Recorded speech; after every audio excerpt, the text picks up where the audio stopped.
Welcome to Clixed Off, brought to you by Lucky Dice Cafe out of Huntsville, Alabama.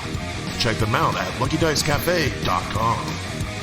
And now for your hosts, Daniel Powell, Jason Alvey, and Tyler Speeds.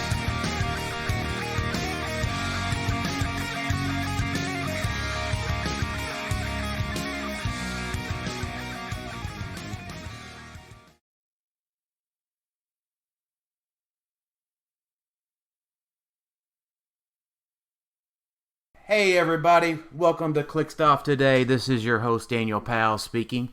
Just let everyone know that Clixed Off is brought to you by TrollandToad.com, world's largest HeroClix retailer. Find HeroClix new and old on TrollandToad.com and use coupon code CLIXEDOFF for 5% off your HeroClix order. Merchant and pre-order items do not apply. And if you enjoy what you're hearing today on Clixed Off, check us out patreon.com/ClixedOff. $1 and above gets entered into our monthly giveaways. $5 and above gets entered into our Discord server for exclusive HeroClix strategy and tactics discussions. And joining me today is Jason. Might play a whole modern team in a silver event just for practice, Alvy? Maybe. But are you going Saturday? It's not looking too good. Not looking promising? Right now, no. All right, fair not enough. Looking super promising. Okay. And then, secondly, Alex, comprehensive ID card list master Coos. Hey, as long as they don't keep changing it, it will be comprehensive, but I keep having to go back and change the thing. So. Right. And then in a very exciting surprise for all of us here at Clixed Off, our special guest today is Scott Porter.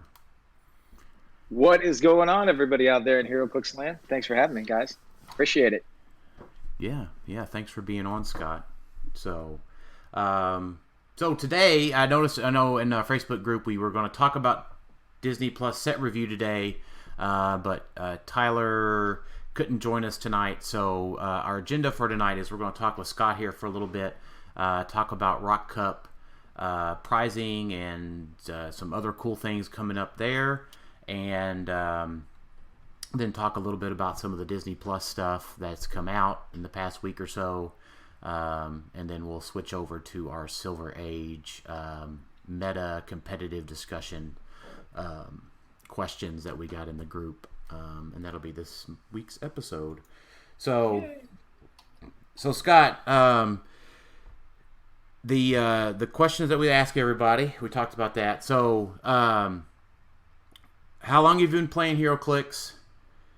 What got you into the game originally, and what is your favorite HeroClix of all time? Oh man. Okay. So when I was growing up, I was a big comic book fan. And then I started playing Dungeons and Dragons in my teenage years at a place called the Boardroom in Orlando, Florida, which no longer exists. And I started getting more and more into the fantasy stuff. And then I started playing Mage Knight and loved those bases. And then I heard that this game HeroClix was coming out, and it was using the same Clix-based formula as not Mage Knight. What am I saying? Yeah, Mage Knight. Right, that's right. Yeah. Anyway, so I was like, you know what? I think I'm going to give this a shot. It's like a marriage of my two favorite things at this point. And I've been playing HeroClix since the day Infinity Challenge released. I remember picking up a couple of packs, going home with my buddy, and we had no idea how to play the game. And Cyclops and Firelord were just mowing down figures left and right. I had a Cyclops, he had a Firelord, and we were obviously didn't know what we were doing at the time, but it was just a hell of a lot of fun. And then from then on out, I just got as many people into the game as I could. And as a player at first, and then as an envoy in Orlando at two of the Coliseum of Comics stores, and Coliseum of Comics still exists in Orlando, Florida. Big shout out to them.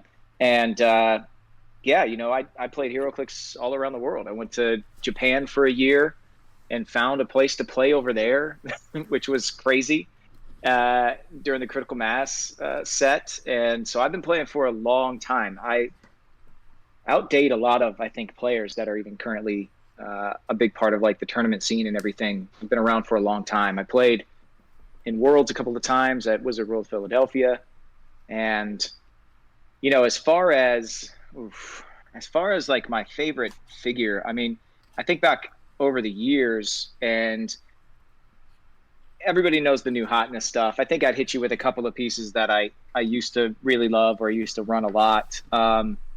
Quicksilver. I'm a big X-Men fan, the Peter David run from the 90s. So I used to run an X Factor team that was pretty nasty, with the veteran Havoc, who is also up there on that list for me, and Quicksilver. But of course, back then I was running cards with armor piercing and nanobots, and he was disgusting, but a lot of fun to play with. And on the DC side of things, a character that I've always loved, that I think had a really good figure pre-cards, at least, was Connor Hawk. I don't know if you guys ever played in that era, but Connor Hawk was another piece I used to go to all the time. He had a martial artist keyword, but he was an archer, and I love archers. I think I'm on record. Skybike Quicksilver is also one of my favorite pieces of all time. And more in the modern age, the Iceman from Uncanny X-Men just looks so dang cool. And I really love that special power and tossing ice all over the board, all the barrier. I just, that was a really, really fun figure. So it's less meta stuff and more just like happy memories. But I think the guy that takes the cake for me is Ultimate Spider-Man, because I used to put Pounce on that guy. And at the height of my playing days, I'm an old man, imagine me with a cane. Back when Ultimate Thor was destroying the competition, I used to put Pounce and give little Ultimate Spider-Man with that little backpack, the lamppost, and I would go out and just obliterate people's Ultimate Thors. And I won many a big tournament with a team that was based around Vet Havoc, Domino, and that Ultimate Spider-Man with Pounce and the lamppost. And so I think that guy takes the cake as far as favorite figure I've used over my run of HeroClix at this point. Oh, I love it. That's great. Jason, how happy are you that Scott's favorite figure is a Spider-Man? Oh, that makes me very happy. Or at least high up there. Yeah, Jason's a huge Spider-Man. Scott, I was really hoping you were going to come in and say, like, man, I'm a really big fan of Unimind, and I just really love the Eternals comics, and it's just my favorite thing in the world. That's what I was hoping. Favorite movie ever, clearly, right. The Eternals. Right, exactly. Yeah. Like, that's what I was hoping for. Like, you really were like, I really liked Kirby's run of the Eternals, and that's what I was hoping for. But I'm sorry to disappoint, man. I'm more of the kind of guy that will find the meta venues wherever I am and avoid them like the plague. I'm more of the guy that, if I'm going to play at those meta venues, will show up with the team that, like, Runaways. I used to play at a venue in Los Angeles where a lot of guys would come and be testing out their new meta, and I'd just show up with Runaways and just put in work. And if I won one game that night, it was a big success for me. Right. And, something like running Acolytes or Serpent Society, when they made their big splash again about 6 years ago, when they came out and they all had their little special powers, showed up at an event and actually pulled a win out, and people were just so frustrated. I was so excited. So the big meta stuff I leave to you guys. Right. This is more for me about finding areas where I can play theme and just play a game that I love. The community aspect of this game, and I love that there's so many facets of it. And so I think I found my lane, and I like to stay in it. But that doesn't mean I'm not competitive when I'm playing. I just try to avoid the stuff that we see everywhere. Sure. Now, what I would say from my perspective is, obviously, we're a very competitive focused podcast, but we try to be all inclusive of every portion or facet of the community. But what I would say is that the overpowered pieces over the years have led me to reading new comics that I may have never read before. So if it hadn't been for Unimind being so powerful in the Mighty Thor, I couldn't have ever foresee a reason I would own all of the Eternals comics and have read them all at this point. Yeah, man, that's awesome. And that's a lot of times what my goal is with the unboxings too, is to just, I think this game is such a gateway. It's such a hinge door for comic fans who have never tried to play tabletop stuff or semi-competitive game formats. This is a really great entry point for them into this beautiful world of tabletop stuff and, miniatures games and all of that. But it's also the doorway swings the other way for people who play this game and don't have any idea who some of these characters are, but play because of the Clix format and everything that the game has to offer. Well, just like you said, you get to jump into a book you've never read before. I mean, Jason Wingard gets so much play. I'm like, it's such a guy. It's sure he's had moments in books, but he's never been like an A-tier character. So people got to really seek out what cool storylines that he's been a part of, and there have been some. So it's pretty cool. And that, right. Well, so I instantly knew Jason when he was previewed or released from the TV show, and I was like, well, I don't know where he's getting all these pogs from, but he is a very powerful mind controller. So I did get that. So it's always cool to see how the set designers of HeroClix translate a lot of powers and abilities to the game. Like, I get so frustrated that Wolverine and like Sabretooth always have charge, but it's like that's what they do.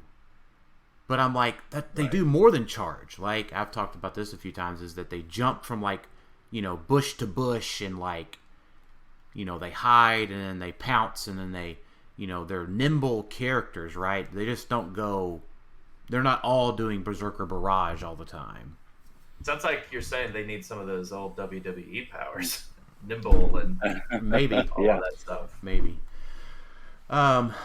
So I tell you what, Scott, I did, it was on short notice, so I didn't have a very long conversation with Mr. Chomps today, but I did talk to him this evening. They did have some storms rolling through the south today, so he had to cut the phone call short. But Mr. Chomps, he wants to know, and it was a very hard thing. I was like, Mr. Chomps, we can't put Scott on the spot too badly, right? But he was really wanting to wrestle you when I was talking to him. And he said he wants to know, Scott, would you rather have to be on every episode going forward of Whose Line Is It Anyways, or wrestle Mr. Chomps to the death? Oh man, to the death. Yeah, Mr. Chomps only wrestles that away. Sorry, I should have only wrestles to the death. He only wrestles to the death. You got to put some skin in the game, right? Am I allowed to, in this wrestling match with Mr. Chomps? Can I wear shoes? Can I wear shoes in this wrestling match? Yeah. With Mr. Chomps? Okay, all right, okay. Can't bring like rope or anything though, can I? In this wrestling? No, match? It's a wrestling. It's a straight up just regular wrestling match. Okay. Well, it is a Mr. Chomps swamp though. The wrestling ring is in the middle of his swamp, so it is home turf for Mr. Chomps. Okay. All right. I understand. I mean, it's pretty easy. I mean, the show was great. Whose Line Is It Anyway is awesome, but I'm a really competitive guy. I've always wanted to challenge myself. Let me tell you a little story about the pilot episode of Heart of Dixie, which was a show I was on set in swamps of Alabama, a little town called Bluebell down by Gulf Shores. And in a scene in that pilot, there's an alligator that scares Rachel Bilson's character, Zoe Hart. She falls in the mud. George Tucker, my character, comes out of nowhere, lifts her up, saves her. The alligator's name is Burt Reynolds, and I tell Burt to beat it. Now, when we were shooting that particular scene, the gator would just sit there and just flare its nostrils at us and just breathe very heavily. I was like, man, this is kind of crazy. This guy's getting out of hand. Well, there was an alligator wrangler from New Orleans that was there. And I was like, man, it looks like he's going to come at us at any moment here. And he goes, oh, that alligator can't hurt you. I said, that there gator can't hurt me? And he goes, No, that gator got the dental floss wrapped around his snout. He can't open his mouth. I said, wait. He's got dental floss wrapped around his snout and he can't open his mouth? So I went and did some research about this. If you can prevent a gator from opening its mouth, it can't force it open, because the way the hinge works in a gator's jaw is it only works with force to close. They open it by just letting it go, and they have no force in their jaw when they're trying to open it. So I know the secret about wrestling an alligator here. Now, it's in a swamp, so it's a little bit different, but if I'm assuming if I got shoes on, take a shoelace out of my shoe, I'm going to tie that trap shut, and I'm sorry, Mr. Chomps, but I think I've won. Okay. So I'll wrestle the alligator. Wow, who would have thought Scott Porter of all people would be the one that maybe solve our Mr. Chomps problem? Huh. Yeah. Never knew that. So it was so funny. We were trying to the producers come out and they say, can you have the gator, like, well, you told us that maybe you could use a raw chicken or something to get the gator to maybe take a couple of steps towards the actor and then walk away. Maybe you throw the chicken in the woods and the gator will leave. and the guy just started laughing, and he looked at the producer and he goes, that there gator ain't going to do nothing you want him to do. And he just starts laughing. And oh, man. Oh, so Burt Reynolds is actually CGI'd, and not actually the real gator that we shot with that night. But gosh. There you go, a little behind the scenes story. So, but yeah, no, I would gladly be on every episode of Whose Line Is It Anyway. Show is fantastic. Right. All right. Yeah. I was like, when I was talking to Mr. Chomps, I was like, Mr. Chomps, you're giving Scott like a guaranteed line of work until he wants to retire. And he was like, I know. But well, now he's gonna have to go get some sort of cosmetic surgery or something to fix this jaw issue that he didn't realize he had. Well, I tell you what, next month will be my 6th year of doing Clixed Off, and nobody has exposed Mr. Chomp's weakness until today. So, well done. So, I think you just win both sides. I think you actually have just won the Mr. Chomp's question. I'm actually quite flabbergasted. So congratulations, Scott. I don't know. We might have to retire the question. We might have to retire the question at this point, because everyone's going to say, "Well, I'm just going to tie his mouth shut." So, No. But then you say you're not allowed to have anything after the Scott Porter debacle. Nobody's allowed to have anything to tie his mouth shut. Right. Or maybe it comes out and he's like Cyborg Mr. Chomps, and with a James Bond. What was that guy's name? Gold Ball? No, the guy with the teeth. Who was the guy with the teeth? No, Go Ball's in Marvel. Well, I get that. Who was the wasn't that guy's name Jaws? Maybe, maybe we'll need to get Mr. Chomps outfitted with a set of James Bond villain teeth. So there you go. He learned to wrestle, so I mean he can adapt. Yeah, he might be okay. Do hardcore matches from now on and bring a chair or something, Right. Yeah. So it's go ahead, Alex. So, being the king of segues, I have a question for you, Scott, about your unboxing. Okay. Did you find it more difficult this time to do the Disney Plus one because you didn't really have the comics to, like, we had the TV shows, but when you started doing the unboxing, I was like, okay, the comics part, I was like, but wait, this is all TV show related. So there wasn't that aspect of it, and I was kind of sad that there wasn't. Not sad that you didn't have any. It was more of like, I don't know. I guess I've come to rely and enjoy the aspect of the comics that you bring to every unboxing. So for this, it's like, well, I watched all of the episodes. I guess this must be what someone who reads all the comics feels like when they see these figures, because I know everything I know who all these people are, so I could just go rewatch things, I guess. So was it different for you, or like how'd you feel about it with it being TV show, not really comic references? Yeah, it definitely kind of put me out of my comfort zone a little bit, just because like you said, I like to go back and relive these stories that I've read in the books. And really pull some of my favorite stories of these characters. I mean, we're talking with some of these characters, a century of stories, like dang near. And if not even that, like, at least 40 to 50 years of stories, right? So to pluck a couple out here or there are really cool, and to share those things. But, the Marvel Cinematic Universe chooses its own path for these characters, and I think it's really interesting, but you can't always relate it back to the books. So I kind of picked and chose, I was picking and choosing where, because a lot of times the fun for me in watching the Marvel Cinematic Universe and the TV shows and stuff like that is, okay, how are they going to change the character? So I knew Agnes was Agatha Harkness a long time before a lot of other people. And I think a lot of comic fans are out there kind of speculating on the internet and everything like that. But for the people who are watching the show fresh, you don't want to spoil that for anybody else. But once they unveil who she actually is, then I can go into, okay, this is the cool stuff about her in the books.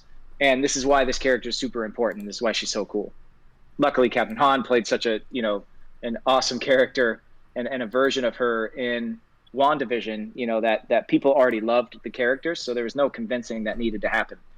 So yeah, it is a little bit trickier, especially when they really change stuff up, because I can't always, like I said, correlate the character that you see on screen to the character that's been around for so long in the books. So I think I said it a couple of times in the unboxing where it's not going to be as much story time with Scotty B as usual, and it wasn't, but it was still really exciting to see. The thing that interests me the most with these sets is how far ahead WizKids must be, and I've covered some of these things in my old unboxings, and I haven't really talked to this about this with many people, but if you remember when Superman Wonder Woman came out and the Flash had his own set, I did a couple of unboxing series at the DC headquarters in Los Angeles, in Burbank, California, with Kevin Kniry. He used to be one of their brand managers and their licensing managers.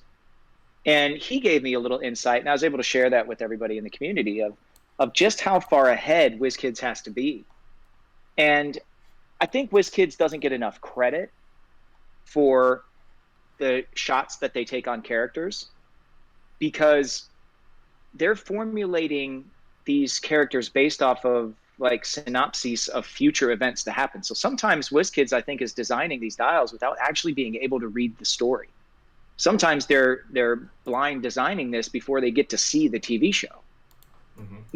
So I wonder how far ahead they received some information. Of course, I don't think they receive all of it. And then they're designing figures. So I think some of the figures in Disney Plus, I was looking at on my own going, yeah, I don't think that they got to see this particular episode. But then other figures, I'm going, man, they nailed this. They nailed it. That Nebula figure, the heist figure, so cool. Such a great take off of that Star-Lord T'Challa episode. So I was really, in that set, more interested in seeing how they came to their final conclusions on the characters and how they were reenacting them from the TV shows. And they created some really cool figures. So yeah, it was different that I didn't get to share the story stuff as much, and that was a little disappointing, but it was also really cool to kind of see their take from a different medium of some of these characters, transferring them from TV instead of the books. Yeah. And I think a lot of people, to piggyback off what you were just saying, I think the absence of the Hawkeye show, I think, adds a lot more to what you were just saying, how far back they have to be making these sets, because obviously Disney Plus, you're immediately thinking, oh yeah, all their shows, but clearly there was no Hawkeye show in there. And so that means Hawkeye came later, obviously, so it makes sense that they had to plan this probably before anything of like the name was out there, but probably before they even saw anything story-wise or even knew anything about the set. Because I think they could have fit Hawkeye in there, take out some pieces, but that kind of, when I saw that there was no Hawkeye, I was like, yeah, that makes sense, because I just know how far back they planned all of this stuff, like ridiculously far back. Like they're probably at this point, April of 2022, already planning 2024, probably. Like I think they're a year and a half ahead of time, something like that. Yeah, I would be having to guess as well, because I honestly don't get a lot of lead time with any of this stuff. I'll get a brick show up at my door, and that same day it'll be like, "Hi Scott, you should have just received a brick of the next set. We'd like to schedule the unboxing for next week." And I'll be like, "Yeah, okay." So it just kind of shows up, and we just kind of roll with it. So I don't know how far ahead they are, but yeah, the absence of Hawkeye really bummed me out. And I know we got Kate Bishop a couple of times the last few sets, and we've got plenty of Hawkeye. But the thing that I'm so bummed about is we lost our shot at getting Tracksuit Mafia. I mean, that's what I wanted, like a Tracksuit Mafia figure with multiple dials on it, 3 different kinds of Tracksuit Mafia that you could play, because that would have really made me giggle. And Fraction's run was great, and those guys in the show were wonderful. So I was hoping for the Tracksuit Mafia generic, but Disney Plus and all this Marvel stuff is not going away. And if this thing's a hit, then maybe we'll see a second set somewhere down the line. I don't think there's anything holding them back from that. So we'll see what happens. But yeah, I was a little bummed. Yeah, I mean, we've got a Hawaiian shirt blob. There's a very close modeling jump there to get me Hawaiian shirt Kingpin. Oh yeah, man, that was such a pivotal turning point too, right? Because also technically now, all of those old Netflix figures are Disney Plus Marvel property, right? So we can even snag some of those, like that Daredevil and all those figures, that can come into play, and whenever they start making more episodes of those shows, which I think are probably going to come at some point. So yeah, we'll see what happens down the line though. Yeah, I mean, WizKids has to know, like, almost every set that they've made recently that is based off a TV show has sold like hotcakes. Like Dark Phoenix, Batman Animated, Justice League Unlimited, Disney Plus, everyone's hyping it up. I mean, anything that's based off of a recent TV show or a cartoon that we're used to watching is... And the upcoming DC set that we saw out of the Gamma Pictures, like... what was it? Teen Titans Go. Yeah, it's Teen Titans Go, and then Scooby-Doo was pictured in that. So yeah. I mean, it's going to be just they know their market now. It's like, okay, we have comic book events, and then we have TV show based things. So Disney Plus 2, absolutely, because who wouldn't want some Moon Knight stuff too? Like, I would love Oscar Isaac's. Yeah. Moon Knight. Yeah, like, I would love a version of that. Yeah, multiple personalities to the infinite degree. Yeah, the Teen Titans stuff. The only thing I'm going to say on that is Robin better have the smallest hands ever for a sculpt. Yes, that's all. If anybody's a Teen Titans Go fan out there, you understand what I'm saying. Yes, absolutely. I'm pretty stoked about the possibility of what Teen Titans could bring. Like, I've always liked Cyborg, and it just seems like the Cyborg in Teen Titans Go is over the top with his capabilities, so I'm looking forward to that. But I just want a scrappy dude. Yes, that's what I want. Yeah, you are like what? You are like the one person in the... No, I want Scrappy Doo too. I instantly thought about Scrappy Doo when those pictures came out. Everyone... Do you guys not know no one likes Scrappy Doo? Like, That's the no whole... one actually likes him. That's the whole point. Shut your mouth, Alex. I like Scrappy Doo. Oh.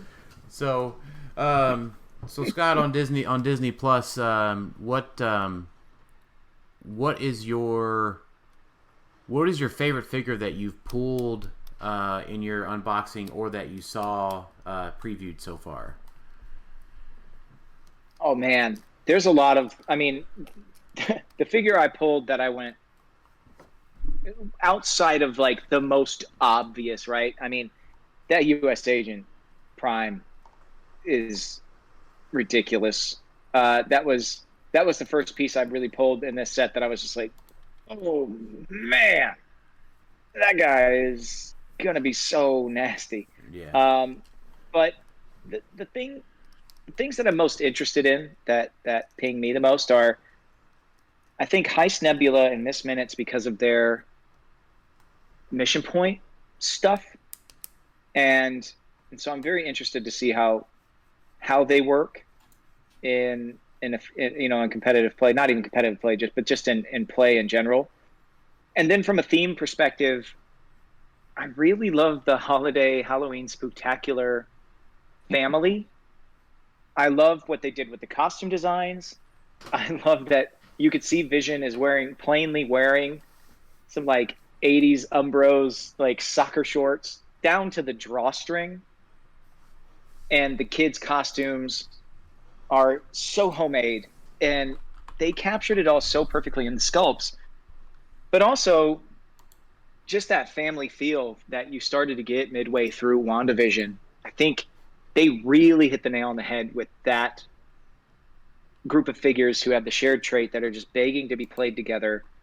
And they have some survivability. They've all got stop clicks. They've all got things where they can get clicks back. And it's just, to me, that's a fun theme to try and make work. And it's self-contained. It's something that's everything that should be a part of that is in the set, which is not something you always get. It seems like you always get lead and trail figures. You'll get one or two figures from your favorite team, and then you'll get a bulk of them in the next set, and then you'll get the one or two that you really wanted all along in that third set.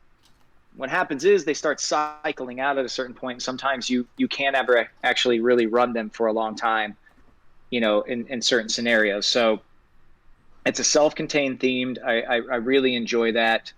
But yeah, I think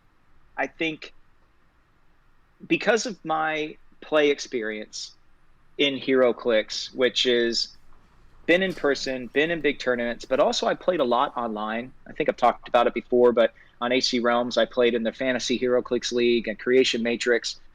I played in the same thing, a playground fantasy league, basically. So when I was in Japan for a year, or when I was in Mexico City for 6 months, or when I was in Vegas for 6 months, and I was doing different shows and I was on the road and I didn't have a place to go play, I could play online through the message boards, and we would draft a team. The very first team I ever ran was called Young and Restless, and I had Robin and some of the Legion of Superheroes and Spider-Man and all these teenagers that I drafted for my team across all different sets, and just played out a full season with scenarios like bank heists or capture the flag or different game modes like that, which HeroClix actually sets itself up pretty well for. And we did some more of that stuff on a show that I shot for Hyper RPG for a little while, and those scenarios were a lot of fun. And you have a pool of figures that you utilize, that you look at, and you go, okay, who's going to be best for this particular scenario? And Nebula, the Heist Nebula, she just puts me into a place where I'm like, you know what, it feels so much like those scenarios that I used to play. And so because she takes me back to a time when I was loving playing online, I really enjoy that. So I love that she could take your stuff, and if she takes it back to her base, she gets to keep it, and I love it. The mission points that are tied to it, that's a lot of fun. So I don't know how viable she is in anything outside of casual play, but I think it's a lot of fun. It makes mission points kind of scary when you start mixing and matching and adding in other pieces. So I would say those pieces kind of struck me: the U.S. Agent Prime, Miss Minutes, and Heist Nebula, and then just for a fun standpoint, the Halloween Spectacular figures for sure. Nice. Yeah, Scott, we just had our first. I won't bore you with all the details of how we slice and dice this competitively, but we had our first confirmed mission point win in a 300 modern competitive game happen about 2 weeks ago. Maybe about 3 weeks ago now. So mission points are definitely viable in competitive play. Slowly but surely. What was the team, and where was it run? So it was. So there's been a high level competitive event, but it wasn't 300 modern, and then we had a 3v3 event online, but that was Highlander-ish per team. So it wasn't like true 300 modern. So the team that was true 300 modern was y'all have to remind me. It was revolving around Prime Wrecker, and the scientist version. No, it was Paul Cote. He ran it up in Washington. Oh, it was like, and it was unthemed. It was unthemed. Oh, yeah. So Prime Record, Blackheart, Flash, Felix Faust, Gorilla Grodd. I forget. There's something else. I'm forgetting. Oh, Chip. Yeah, Chip. Yeah, Chip for the GL to go over to the GL team ability to go over to the Flashes. Yep. So that was the same main mission point figure for the 3v3 too. Right now, it's the most what's the word? Viable mission point. Viable. Win. Thank you. Yeah, the most viable mission point person is, funny enough, out of every character we have mission points, Wrecker, of all people, is the most viable. Right, and then a Watu. So the scientist version has a Watu and Wrecker on it. So a Watu can get you a few extra mission points, but yeah, Wrecker can his cascades and builds up pretty quickly over about 5 turns. Yep. Yeah. You better take him to a clear map, take him to a park, try and mitigate all that terrain breaking. But yeah, that's great. I mean, right. from a standpoint of just going, okay, this is something brand new. We've had so many with rally die and captains and sidekicks and all of these things, and the mission points things have been kind of interesting to me because, like I said, it's scenario based play, and now you're trying to stop them before they play out their scenario, which has just added another layer. So it's very interesting. But yeah, now once you start mixing and matching, I think it's going to be tough to stand in the way of some of this stuff going forward. But it's interesting to me to see the game evolve, and it always comes and goes in waves. There will be a day when mission points probably, are a distant memory. But for right now, they're here, and I'm interested to see how some of these newer figures make use of them. Exactly. So, I wonder in a few weeks. I'll want to play an Alex segue here. So I wonder in a few weeks, are we going to see any mission points at the ROC Cup? So I don't know. I mean, I'll tell you what. That whole weekend, there are so many events. I'm sure that at some point you will see some mission point based teams throughout one event or another.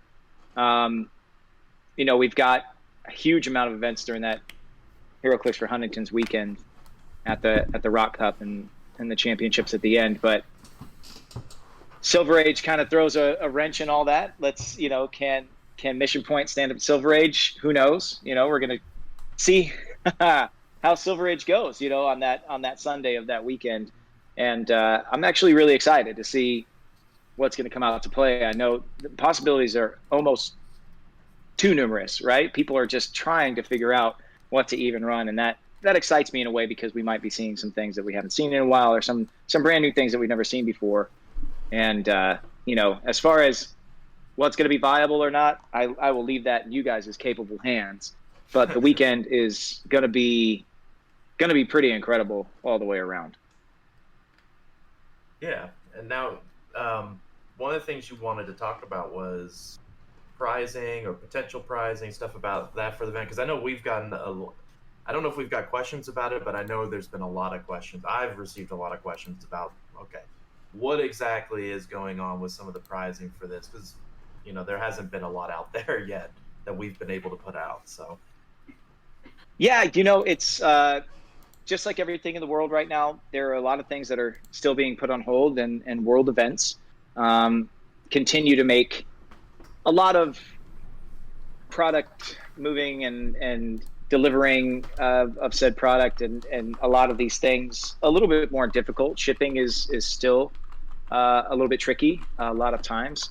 And, we've been kind of waiting to get full clarification because we didn't want to go to the mat and not be able to tell you guys exactly what we know. But as of right now, we know a ton of stuff that we're already going to have. And for the prizing for this weekend, we're going to do a full rundown on Saturday. This Saturday, myself and V Muse, who is formerly of WizKids, but still has a great connection with them, and also a great connection with the HeroClix for Huntington's cause. She stepped right up and said, I would love to donate my time and do a live stream with you and get the word out there. So this Sunday, the 16th, we're going to have a full rundown of everything. But what I can tell you already right now Saturday or Sunday? Oh, sorry, Saturday. Yeah, Saturday the 16th of April. We're going to be on a live stream, 7 p.m. Eastern Time, 4 p.m. Pacific.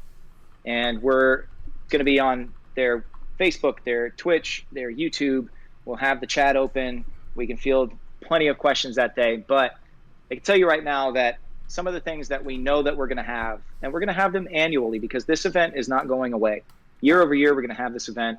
It's going to be in the month of May because the month of May is Huntington's Disease Awareness Month. And it's really important for us to have some type of fundraising presence within that month. And I do another charity event usually for Huntington's in the fall, but I thought it was really important to have communities, different communities, getting the word out there about Huntington's disease and what it is and why we're raising this money.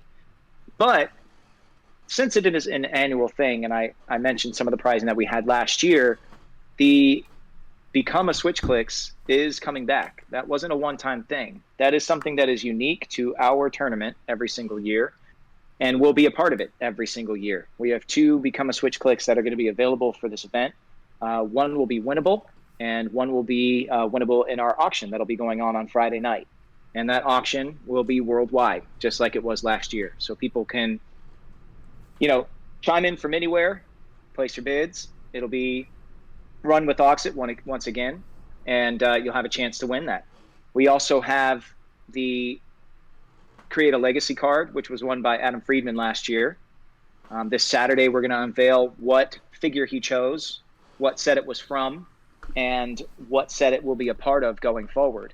So Adam Friedman got to put in a list of characters and put in some ideas of how he would want that character to be reworked for the Legacy card.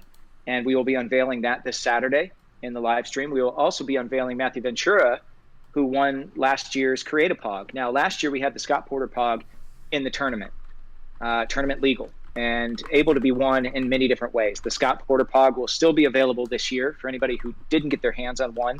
They'll have plenty of chances to win one, either through Battle Royales, through the auction. So people that aren't even there, we're going to have online Battle Royales throughout the weekend. They'll be able to have a chance to win some of these prizes as well. And then, of course, they'll be a part of tournament prizing. But Matthew Ventura's new Pog, which he designed, is going to be premiering at our event. It will be legal starting on the weekend of our event going forward for all WizKids events. And we'll be unveiling exactly what that Pog is and what it does on Saturday as well. This year we will have a brand new map. And sorry, Scott, say again? Where is that streaming going to be happening? You just hadn't said yet. He said on I did YouTube on through all of WizKids. Sorry, I missed. Channels. I'm sorry. I just to reiterate. I'm sorry, I missed where you said WizKids. Yeah. So sorry, all the WizKids channels. So you can tune in on Twitch, and we'll be restreaming through YouTube and through their Facebook Live as well. So you'll be able to watch in many different places. So I know some people out of the country can't watch it a certain way, but they can watch it any number of ways. So everybody can tune in. I know it's going to be super late in the night across the pond for our friends over in Scotland and in Europe, but it will be able to be viewed as well after the live stream. But if you want to get your questions in, or you want to take part in the live chat and everything, be there that day. But also something we're going to be doing annually is creating a brand new map. Last year we had the Hyper RPG Studios map. This year we have a new one, and it is Friday Night Lights based. I know we in this community love our superheroes, but also I know a lot of people really love Friday Night Lights. And this map is going to be based off of one of the more iconic locations in Friday Night Lights. And, we will not be unveiling the image of that this Saturday, but it will be coming up in the next couple of weeks. That'll be available for purchase online. with all the proceeds going to the Huntington's Disease Society of America, as well as winnable in the tournaments that we have throughout the weekend, and also in the auction for anybody who can't attend. So we've got a ton of stuff. Outside of that, everything else we had last year, factory sets, your sealed bricks, your prime and chase sets. I know that we have Hammer of Thor colossal sets that we are going to have 4 of that we're going to be able to put into different places so that people can win them, whether it's in the tournament or the auction. And on top of that, we are actually going to be premiering the Harley Quinn convention exclusive, the Spider-Hulk convention exclusive, and the Fantastic Thor's convention exclusives at our event weekend. We're going to have a number of each of those to be won or to be, bid on in the auction. So that's just the tip of the iceberg with all the prizing that we have, but we'll have more of a complete rundown, of course, on Saturday as well. So I know the prizing last year was bonkers, and we're going to aim to match that every single year. And I think the coolest thing is the fact that year over year, a new POG is going to debut at our event, and it's going to be tournament legal, and it's going to be a big part of the game. Year over year, a legacy card will come spinning out of our event, and year over year, people will be able to make themselves into a figure that can go on any Switch Clix base in HeroClix, and you can play anywhere at your local venue, anywhere you want to play it. And I think that's pretty cool. We're going to show some of that art process of how those guys designed theirs from last year as well. And, I just wanted to kind of let people know and assure people that it's going to be just as insane as it was last year from a prizing perspective. And even though it's in person, we're still going to have some things for those that can't attend. But the majority of the prizing is going to be there for the people that are going to be in the building and be able to sit and play. I'm also going to be there the entire weekend. We have a sealed tournament that's happening on Friday, and we're calling it Scott Porter versus the World. And I will be playing in that sealed tournament. We have something very cool that we're going to play, and we are going to have some sealed bricks of Disney Plus that'll be some of the prizing for that Friday event. And I will be playing in Battle Royales, both online and in person, throughout the course of the weekend as well. So hopefully I'll get to sit at a table with you in person and mix it up, or chat with you a little bit over the, over the virtual waves, and play a match or two. And everybody who plays in a Battle Royale, there's going to be great prizing, just like there was for every single person that entered last year. Everybody's going to walk away with something. So it's going to be a full weekend.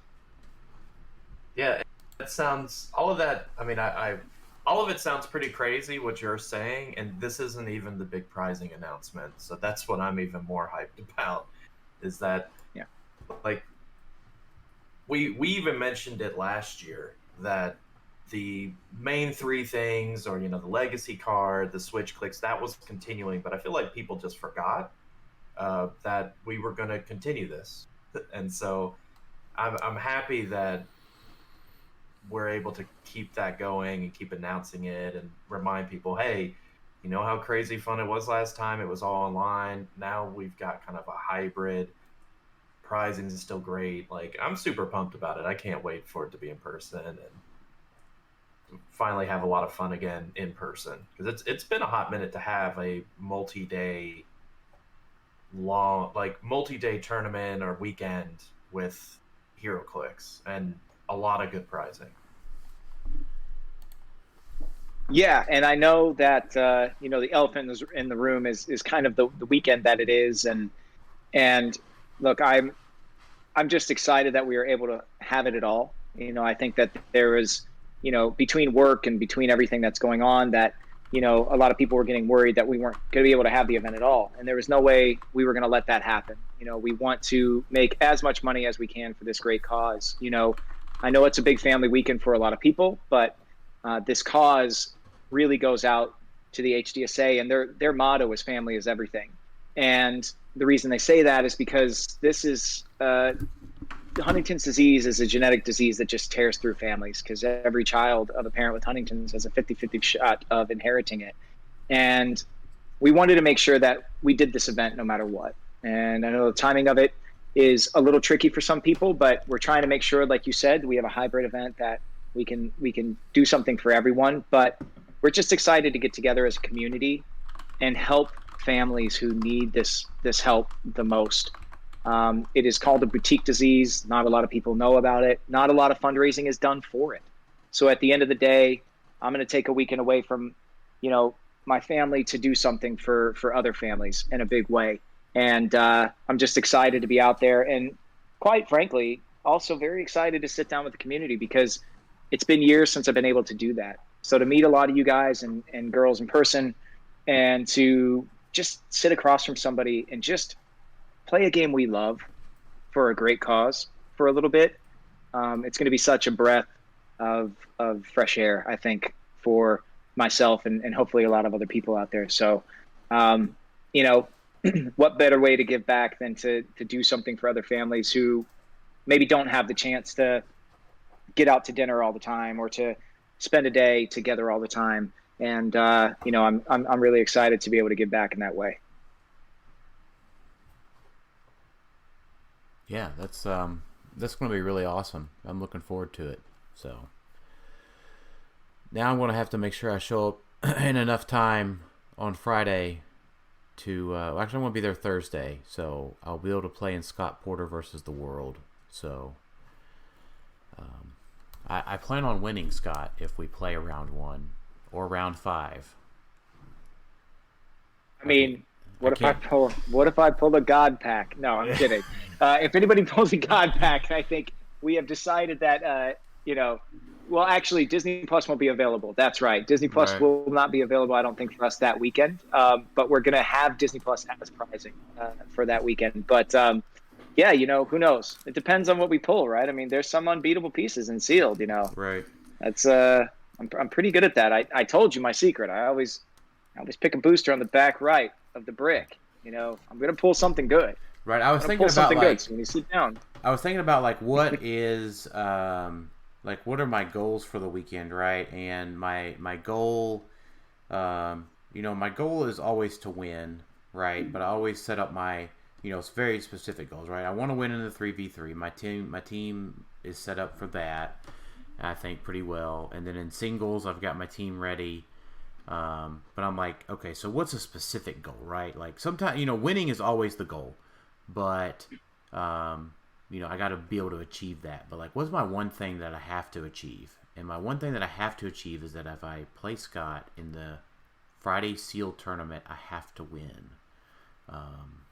So I'll tell you what. And I'll be doing my best to make sure you don't get to check that off your bucket list. But if you lose, yeah, I'll lose with grace and the knowledge that we made some money. So yeah, in a competitive, friendly sort of way, not in I'm going to try to beat you up or anything. I will break you. Yeah, that definitely not portraying, definitely not trying to play it that way, but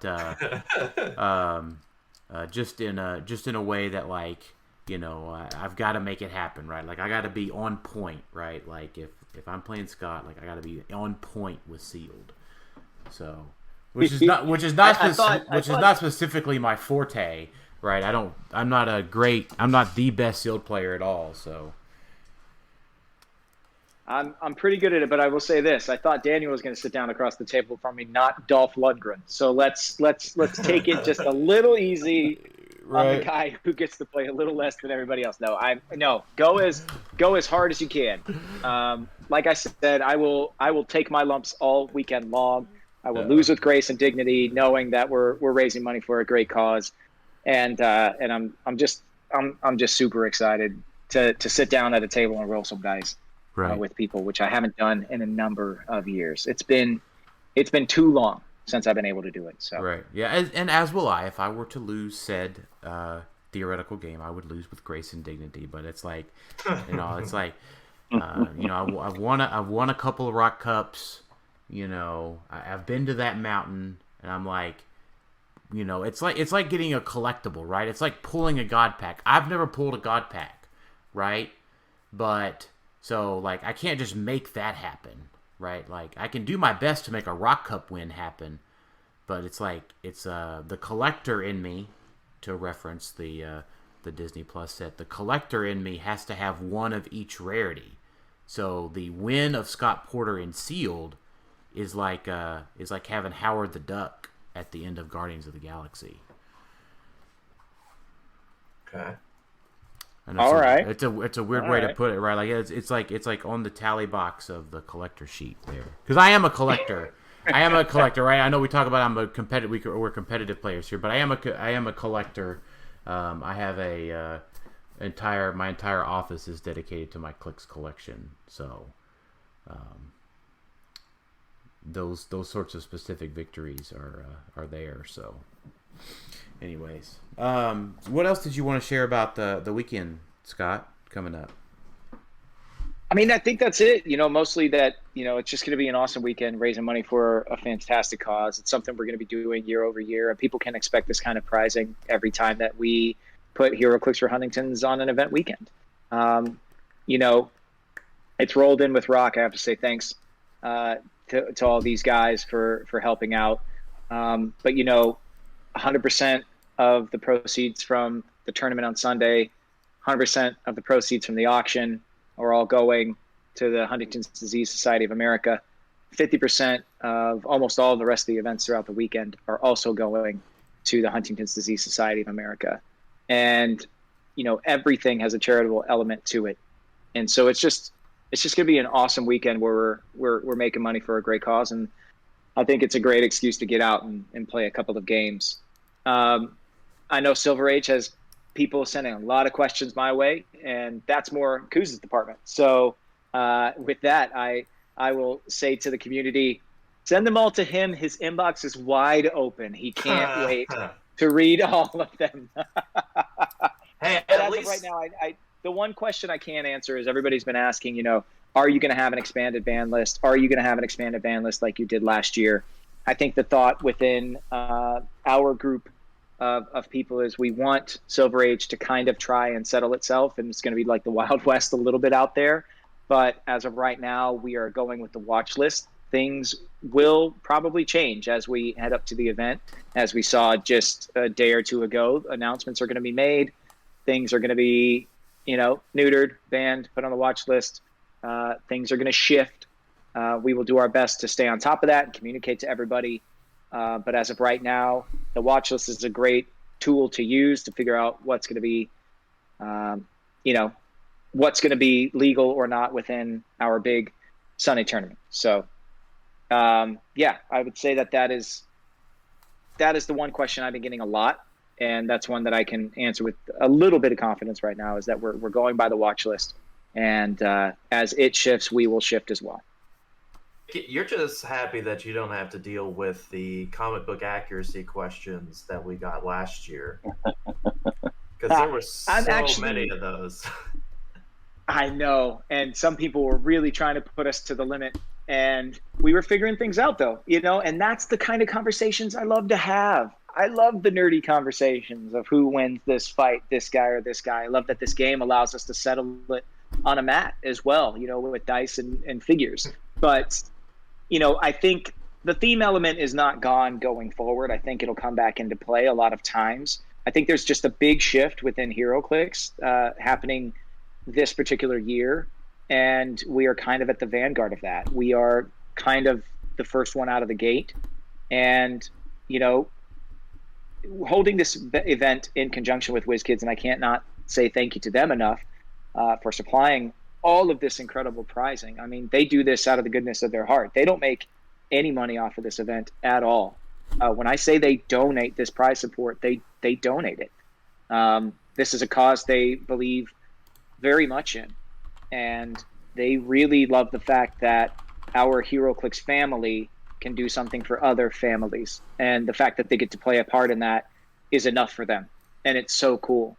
But, making the shift to Silver Age and seeing that become something that they're focused on as well, we wanted to kind of roll with that this year and see where it takes us. And going forward, these tournaments, they're going to adjust every year.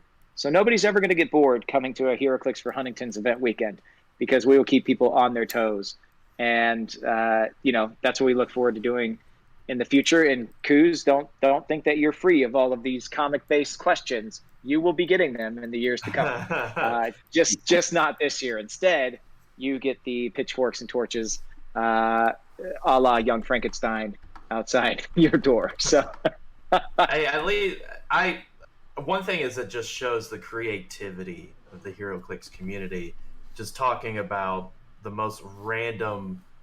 I saw this comic where this one person was a family member of this comic, or this person, and it's like, okay, like that's really creative that you found it out, even though you probably just looked it up on a wiki. But I will say, creativity is, I guess, where HeroClix players really shine, is what they come up with. So, yeah, I can't wait to see what we see hit the mat this weekend. But all right, gentlemen. Well, hey. I think you guys are going into Silver Age. Is that the next conversation? Right. I think I'm going to gracefully. That's right. Yeah. So we're good. So hey, thanks, Scott, for joining us tonight, and we greatly appreciate you being on. Like, I feel like I'm a 10-year-old child that just got to talk to Santa Claus. Because we got to have Scott Porter on Clixed Off. So that is very high praise. But just wait until you show up at the event weekend and you see Santa with no beard on. And you're like, wait a minute, what? Yeah. There. And then he crushes me in sealed after and then he unwraps your gift in front of you and takes it from you. Right. Yeah, that's gonna happen. Right. You beat up Mr. Chomps tonight. You vanquished Mr. Chomps, and then you're going to crush me in sealed in a couple of weeks, and I'll be disheartened. But no, not at all, not at all. So, but yeah, Scott.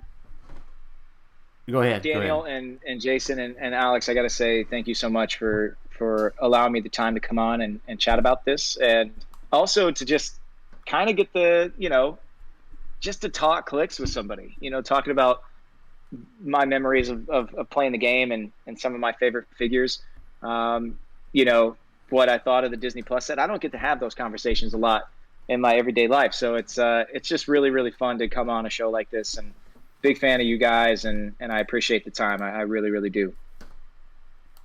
Cool. Well, thanks for being on, Scott. All you gotta do is hang up, and we'll continue on. Yep. Thanks all a lot, right, Scott. Thanks. Of course. Have a good one. You too. All right. Oh, guys, holy shit! We just had Scott Porter on the podcast. Wow. Where did all our listeners go? They just disconnected immediately. Yeah, they just closed the podcast down immediately. So for the 50% that's still here, we've got secrets for you. No, yeah. Hey, just real quick, everybody. Just want to let everyone know Auxxit is a buy, sell, discuss platform built to help users connect and find great deals. Whether you're a buyer, seller, collector, or player, the HeroClix Cafe is waiting for you.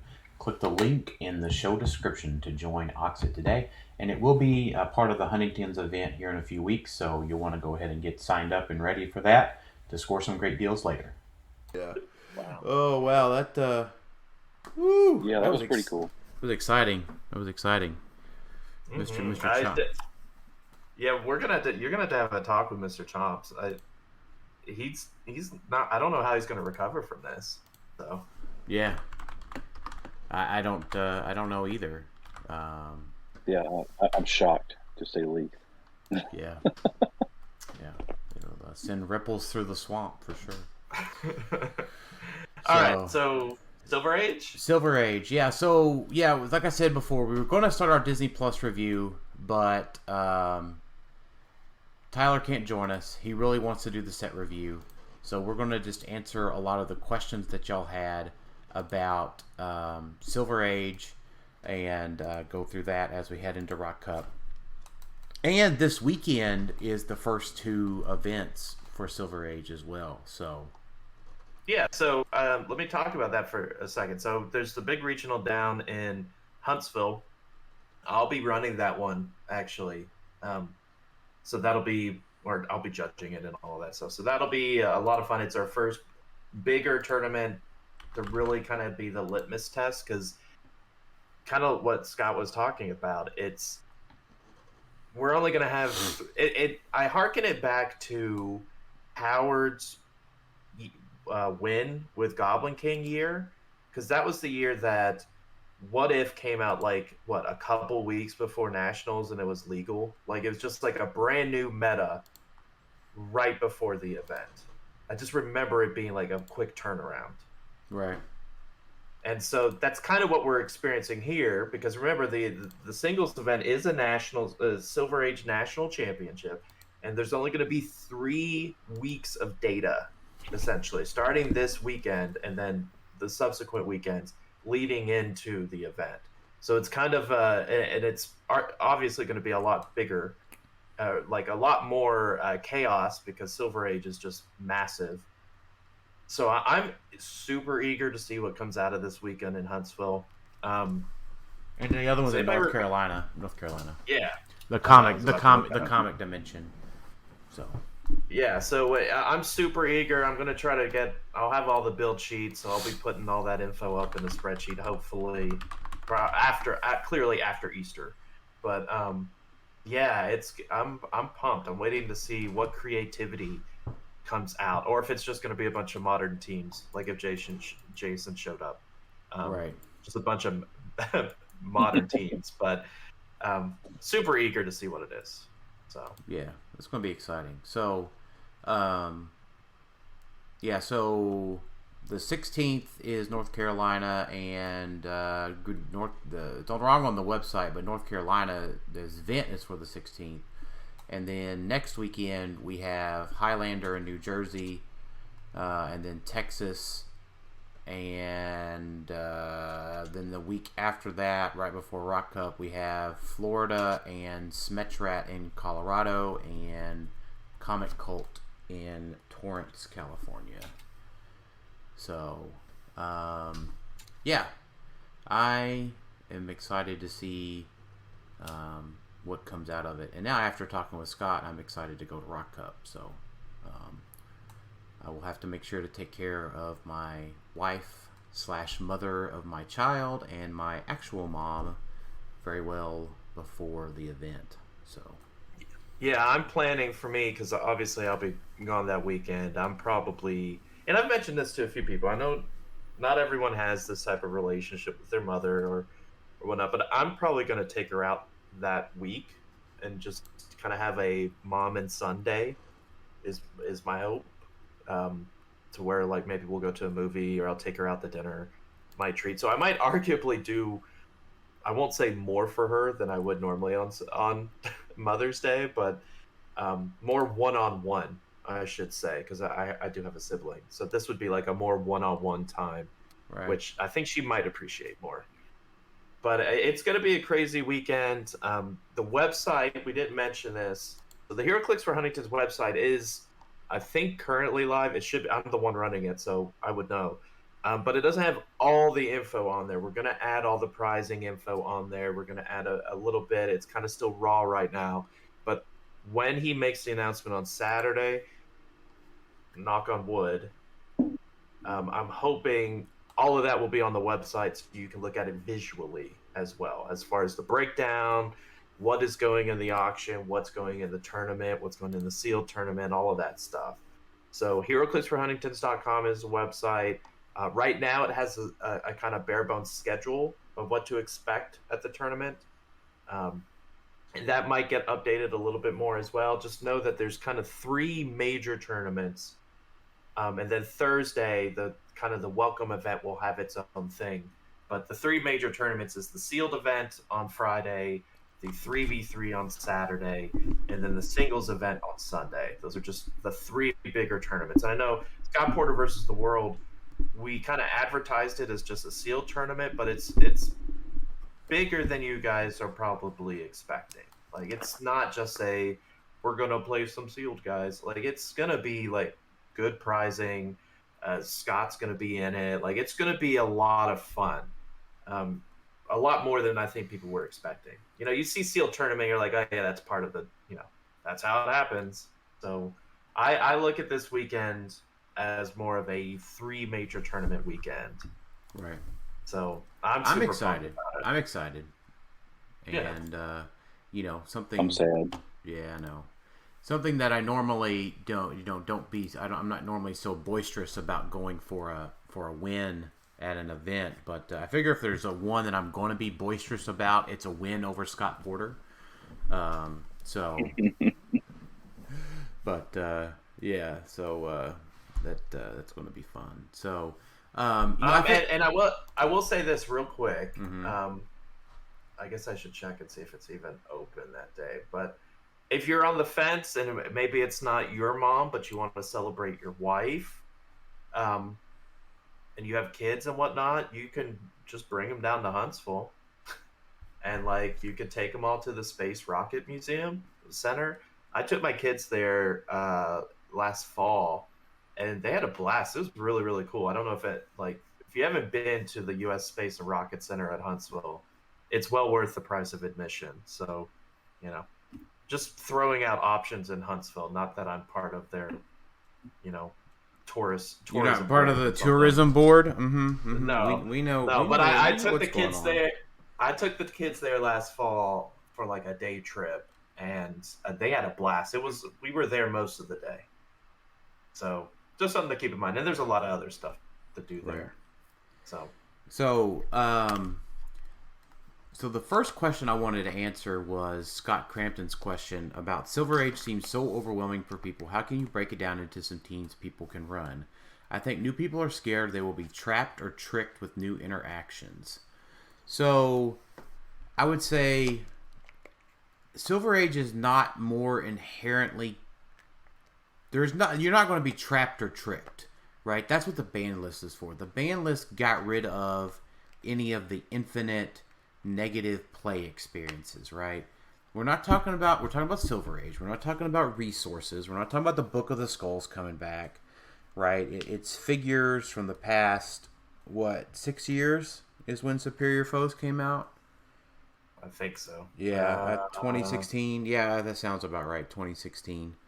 Yeah, a little less than 6 years, yes. Yeah, a little less than 6 years ago. So, everything's on the new card style. Most of the stuff is worded with the new rules.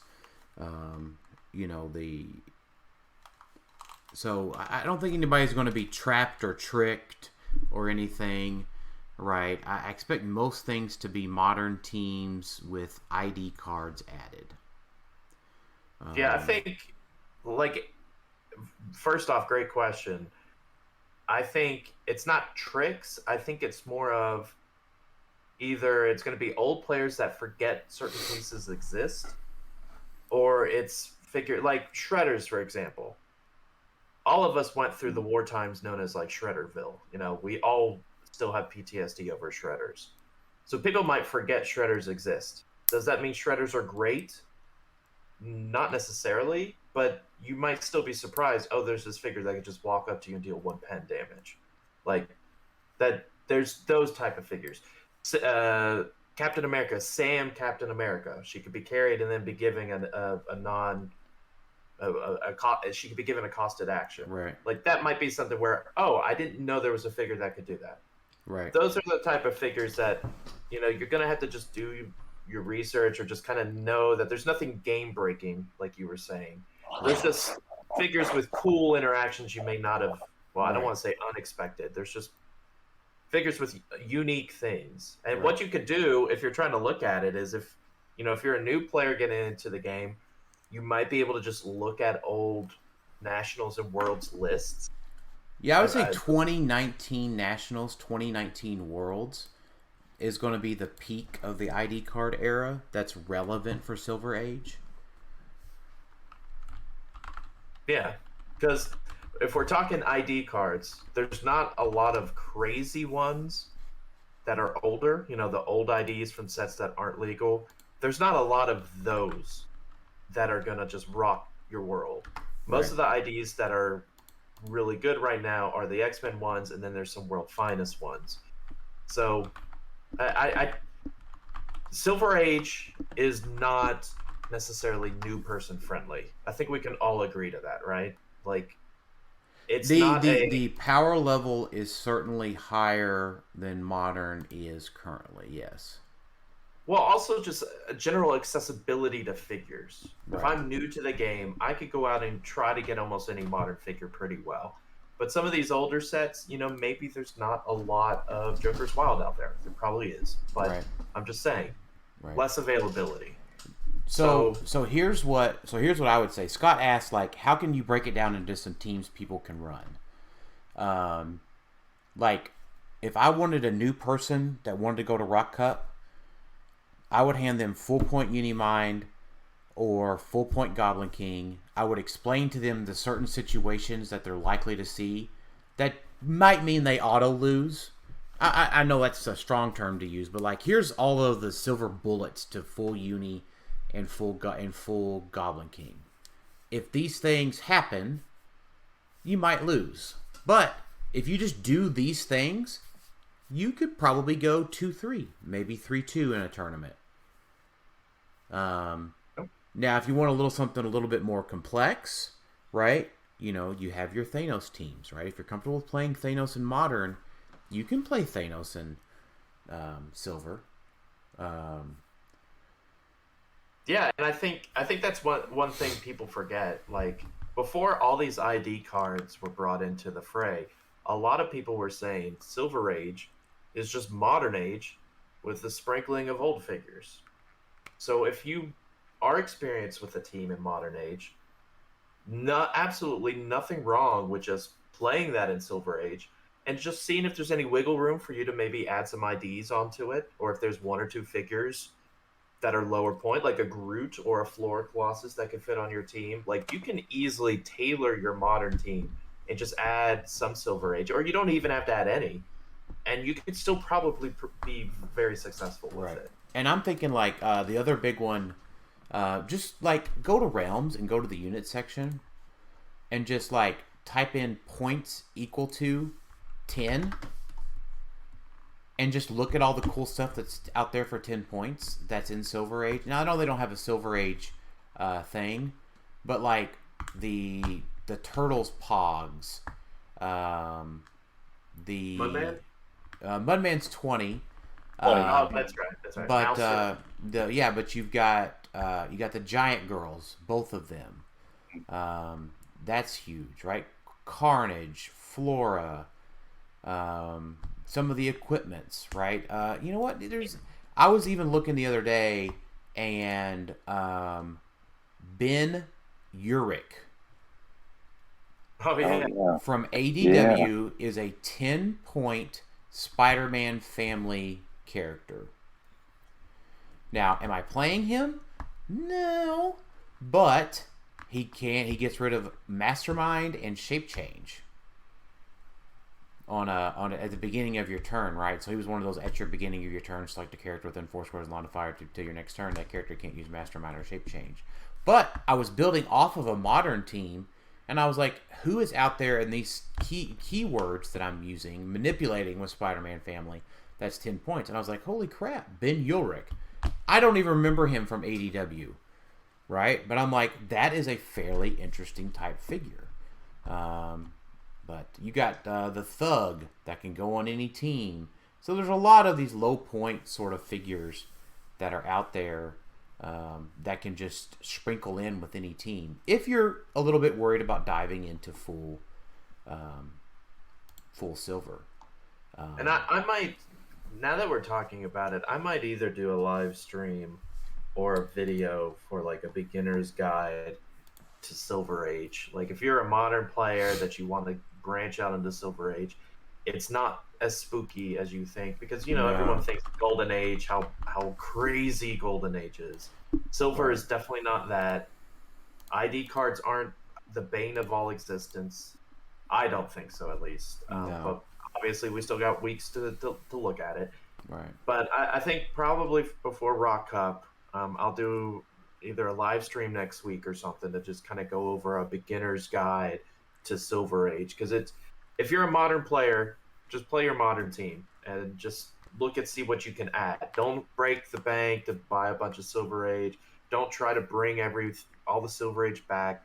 The only what a lot of current meta players are doing is doing just that. Taking their modern team, looking to see what they can add silver-wise. Right. The crazy people like myself are the ones that are going, what was good in silver? Can I bring that up to modern standards? Right. And I think Don't worry about that. I think the biggest thing that brings is like PJ's Foot Elite team. Excuse me. It Well, wasn't. Okay, PJ sorry. was very successful with it. Okay, but sorry. Alex's Foot Elite team. PJ, primarily PJ's, but I've been talking about Foot Elite also. But it is primarily PJ's. Okay, all right. Sorry, I didn't mean to offend you there, Alex. Hey, if we gave PJ credit for his name would be on every team except for Unimind, right? Unimind and Thanos, thank you. Yes, Thank you. like he would be on every team. So if it's something that's like, okay, I've played before. Did I play it at ROC Cup? I played it. I know I played Starro at ROC Cup, but I've played it. I did. No, I think I did play it at a ROC Cup sometime. But You did. You played it the year I won in 2018. Yeah. So yeah. So technically, PJ does have his name on that one because he took it to second place at Canada Cup that year, and he made a couple of we made a couple of changes because of that event. So. I mean, what's the exchange rate of that second place, though? That's my question. Anyway. But yeah, that Silver Age, there is a higher level of entry for newer players, and I know that's a little spooky. I know I've seen a lot of comments on Facebook of modern players that are just like, I'm not interested, and I think it's just they are thinking it's like another Golden Age where there is a lot of gotcha moments in Golden Age, or there used to be until Majestics ironed them out. Silver Age doesn't have that because all those gotcha moments kind of went away before Silver Age was even a thing. Right. So. Yeah, I'm with you. So, yeah, but that was my first thought of just what is the most Silver Age based team, and it was the Foot Elites, right? So, that team as PJ played it at 2019 Nationals that he got top 4 with because he lost to Pat. I think that team could be just played as is right now. Now, there is some updates to it, like PJ wants us to talk about Captain Carter when we get to Disney Plus. But yeah, so that was the first question I wanted to talk about is it's not... And I expect that in Sunday's event, the top 8 players are probably all going to have some silver element on their team. But like, I would not be surprised if every team in the top 8 was, this is a modern team with silver sprinkled in, except for probably, I'm going to assume there's probably at least one Goblin King in the top 8. I don't think so. I think so, but I think that, I think old Gobnobber can do it. I'm not playing Gobnobber. I'm planning on trying to beat him, but I think that he could do well. Jason, do you think that's what you would play if you got the opportunity to go to ROC Cup at this point? What, Goblin King? Yeah. Yes. Mm-hmm. Yeah, I would. I'm sorry, go ahead. No, go ahead. I don't know. I think he's still tough, and that's just, I don't know. I'm comfortable with playing him. I liked playing him before, so I mean, I think he's fine now. I think he's got at 275. Yeah, I mean, I think you could just roll the shape change, right? Like, yeah. They bring out Green Arrow. All right, pumping him up. Enhancement, perplex, 15-6. Here we go. Shape change. Right? Yeah. All right, here we go. Here comes Sky Tyrant, Joker's gas canister, crowbar, Moloid, super senses. Oh, I prob you. I rolled back-to-back 3s. Just never know, right? Right. Yeah. And then old Gobnobber goes, hiya! Yeah, it's really just pulse wave, man. I think people are just. Well, so like I like that, Alex, and like because pulse wave interrupts the duration of his powers that he picks. Right. But You have to get to him with a pulse wave before he starts KOing your stuff, right? Because you're like, Gobnobber goes after your retail, right? Gets 10, 20, 30, 40 points. Starts picking at your little people, right? Your perplexers, your enhancements, your support, your outwitters, right? Starts picking you apart. And then, right, your big guy just can't do enough against him. So you have to get into position with a pulse waver, interrupt his duration. That's 1 or 2 actions. Then you have to be able to follow up with the rest of them. With penetrating damage, with big damage. Yeah, I mean, he's got invincible on his dial. I mean, I'm not convinced there's a ton of pulse wave either.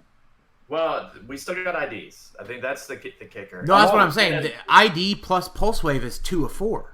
Can you finish off Gobnobber with 2 actions? I mean, with a Sky Tyrant, yes, but the other thing is he also doesn't have the special terrain, because I know some of the builds he used the Star Car for that ESD, so he doesn't have that. Yeah. It doesn't mean he doesn't have other options. He can still equip and still have the shape change, for sure.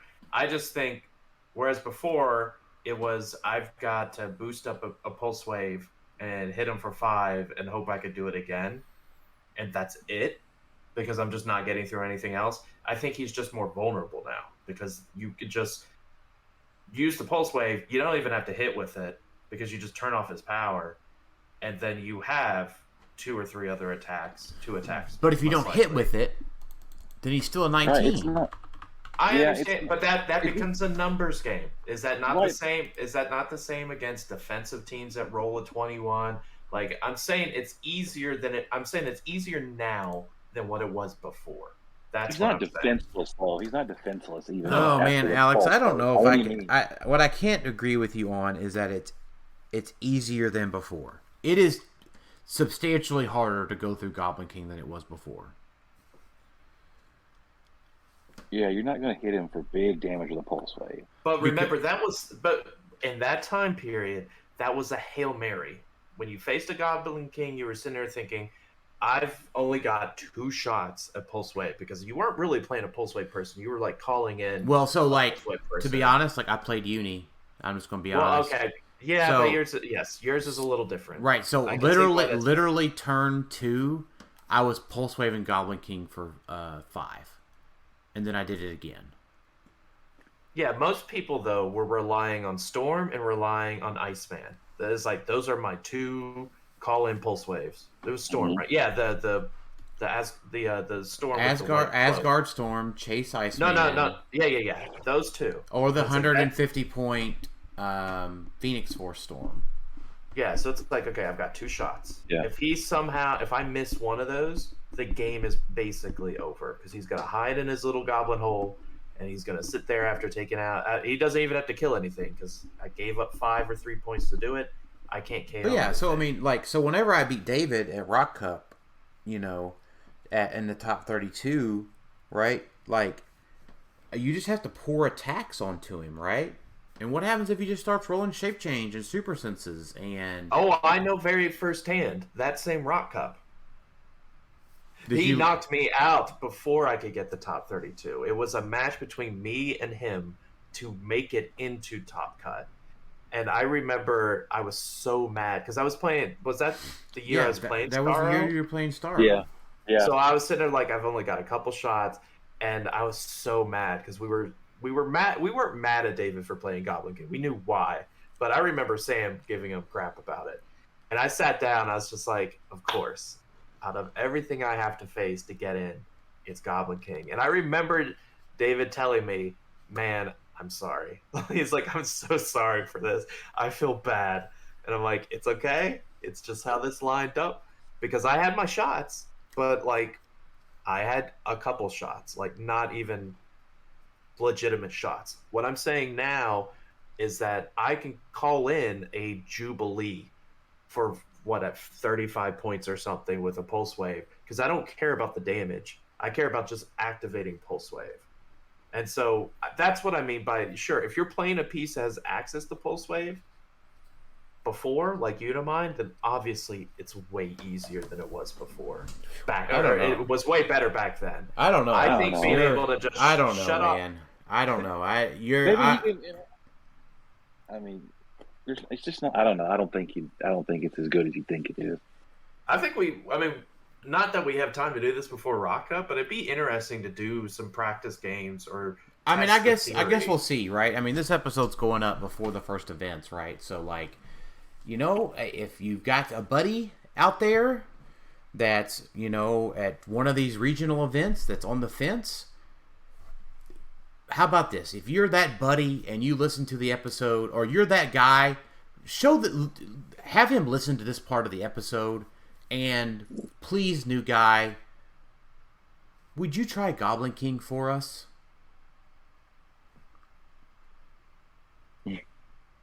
The end statement, right? Report back. And go in having fun. Go in picking powers. And just be like, I'm going to pick 2 powers. And just see what happens. He may not win, but you don't want to sit down and see him across the table from you, because he might just ruin your whole freaking day. Yeah, I think people need to still think about, and I think that's probably why he will do better than expected in these first few tournaments, is because Pulse Wave has taken a hit in a lot of people's heads, and so no one is really equipping Pulse Wave. Like, outside of like Thanos' team, if you're playing Black Panther as a call-in, well, if you have Goblet Black Panther, he has access to Pulse Wave if you need it. Like, there are options at certain levels. It's just people aren't just going to have those as options. Right. It isn't like the old days where we had a lot of sideline space and we could play multiple Cyclops, multiple Jean Greys, or multiple Iceman, whatever we wanted.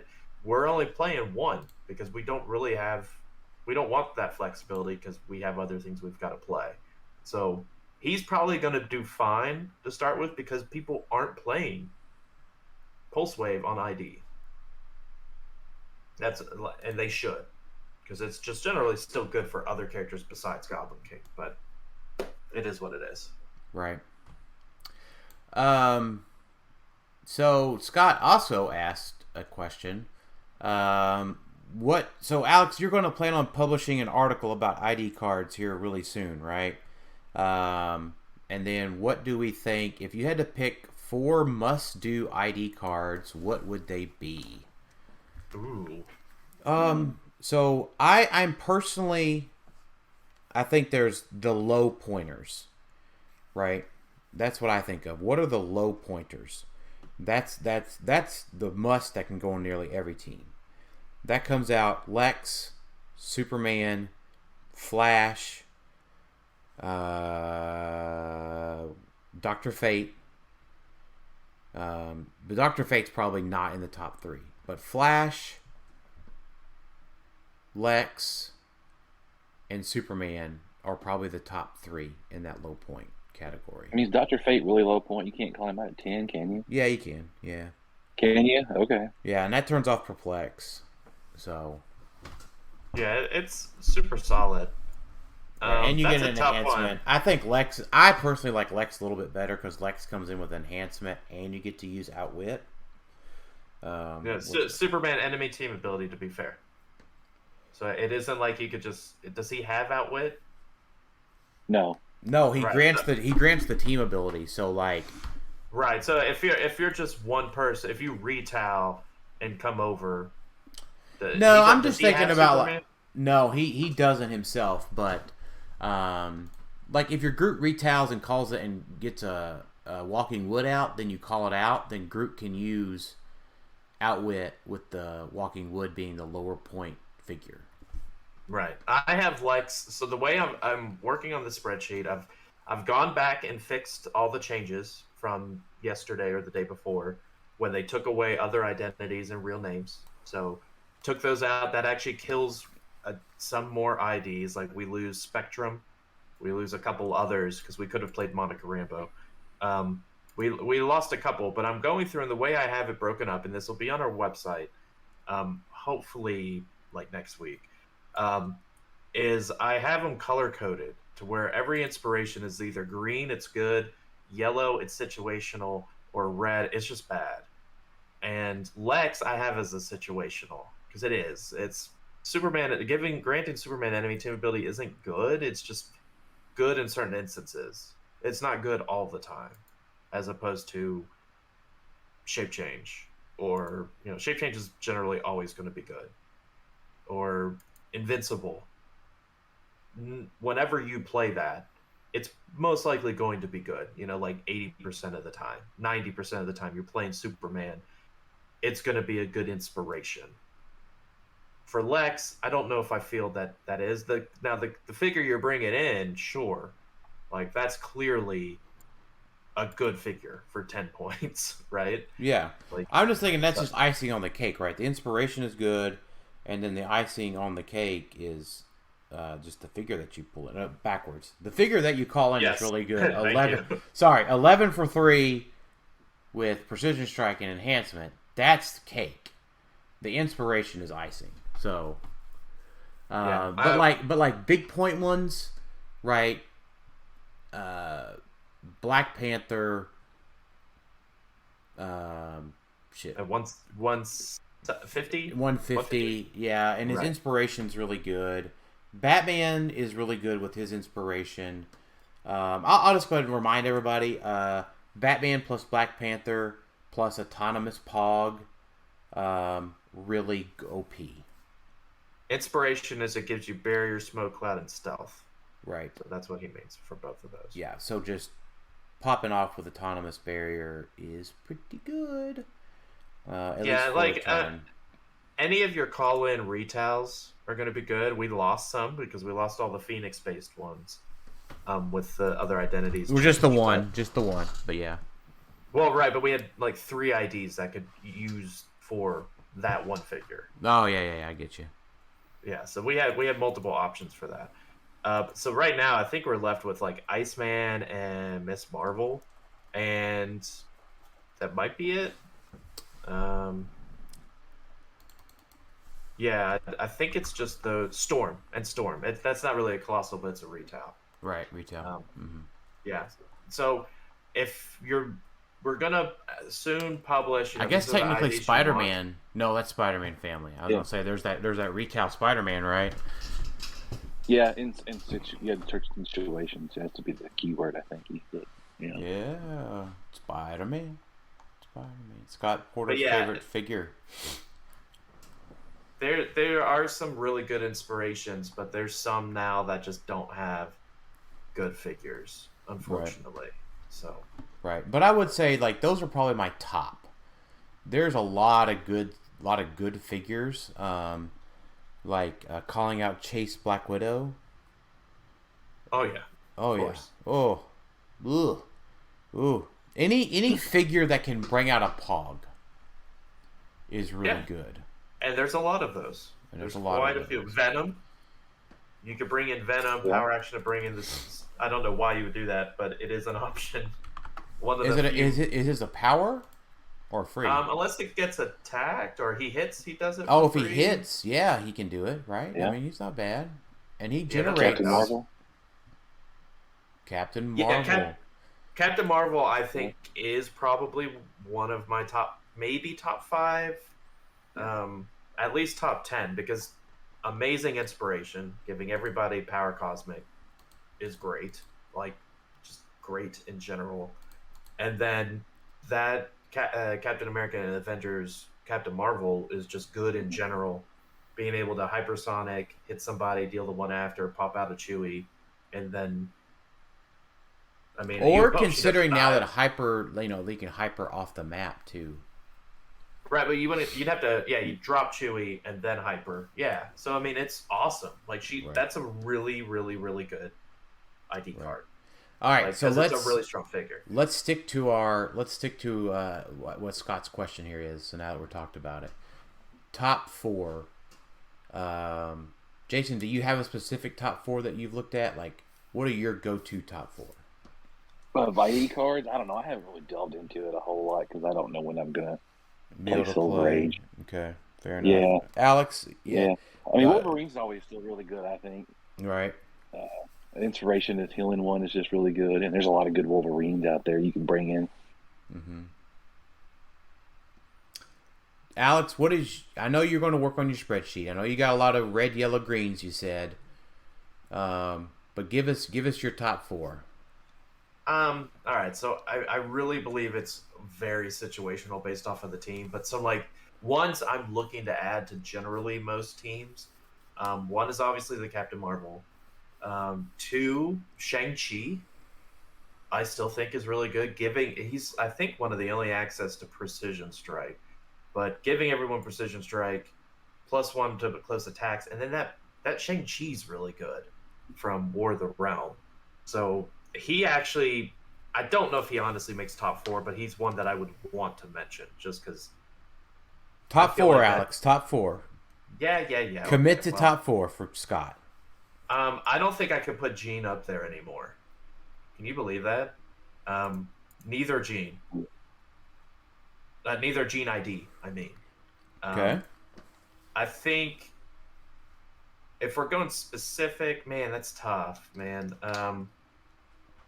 Storm? I feel like a Storm ID, there's a lot of good Storms. Either it's the 2x2 or the... Actually, there's not a lot of good Storms. It's the 2x2 or the Asgardian one. But the 3 targets, that's big for a lot of things. And then bringing in that 2x2, which is also nutty. It's a prime, but still. I think that maybe tops my... not tops, but is in my top 4. So that one, Captain Marvel, I'll say Shang-Chi for now. I mean, I don't want to default to like Superman because Superman and Robot is obviously really good, and I don't want to default to yours. So I haven't looked at Joker or Harley Quinn, but maybe. I haven't gotten through the DC ones. That's the problem. So if I were to give you one don't more, have to. You don't just have to be a contrarian, Alex. You could. I want to give people options because that's the beauty of all these IDs being back because there's so many options. I'm with you. The only other one I can think of that people might not be thinking about is Sentry. Like, yeah, I'm glad you brought that up. Your podcast host happens to have 5 of those in his possession that he would like to sell. So Sentry, yeah, let's pump Sentry, Alex. Yeah. Thank you. Well, I probably have my old Sentry ID card sitting around somewhere, actually. Well, I mean, all right. So the inspiration, while you may think isn't good, it's really good. Like, just giving range combat expert in general is good. But it's one of the only inspirations we have that can deal your people damage, because we don't have access to that anymore, to where you just easily deal your own people damage.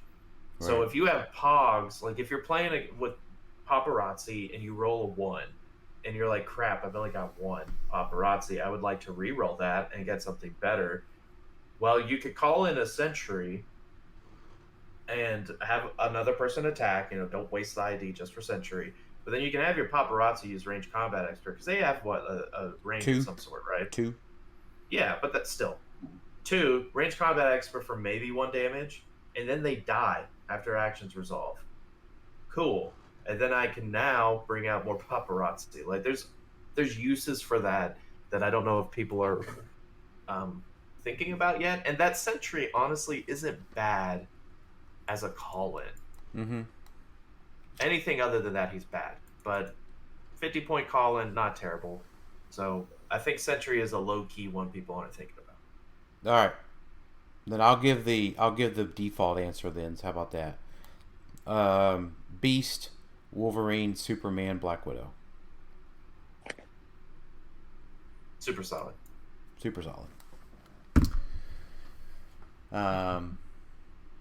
Those are my top 4. If you're going to hold me to 4, those are the 4 I'm going to be looking at most of the time for my type of team. So John Murillo, name an underrated figure that you think should get more love in the Silver Age format that's mostly overlooked. Maybe we answer that question better, John, like in a few weeks. Because maybe we think it's being overlooked, but somebody in California is like, oh, I'm going to play the shit out of that figure and win with it. I'm going to make them not overlook this. I don't know. Like, I would say, how about an overhyped figure? It's going to be some. Well, real quick before we jump to that. Okay. It's going to be some stupid figure from like ADW or something. Because you brought up Ben Ulrich, and I don't remember Ben Ulrich. And that made me remember that I don't remember half of the figures in that set anymore. So, yeah. It's going to be like, I'm playing the owl. You weren't expecting the owl. Oh my gosh, I had to play the owl in sealed, the team sealed for that event. Oh my gosh, please don't ever make me play against an owl again.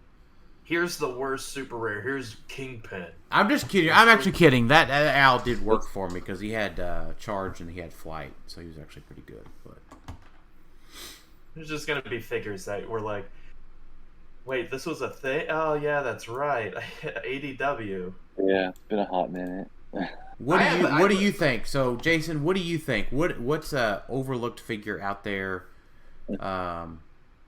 I tell you what came to mind from me for you was I remember we played ADW Sealed and you pulled Chase Hulk and Chase Hawkeye.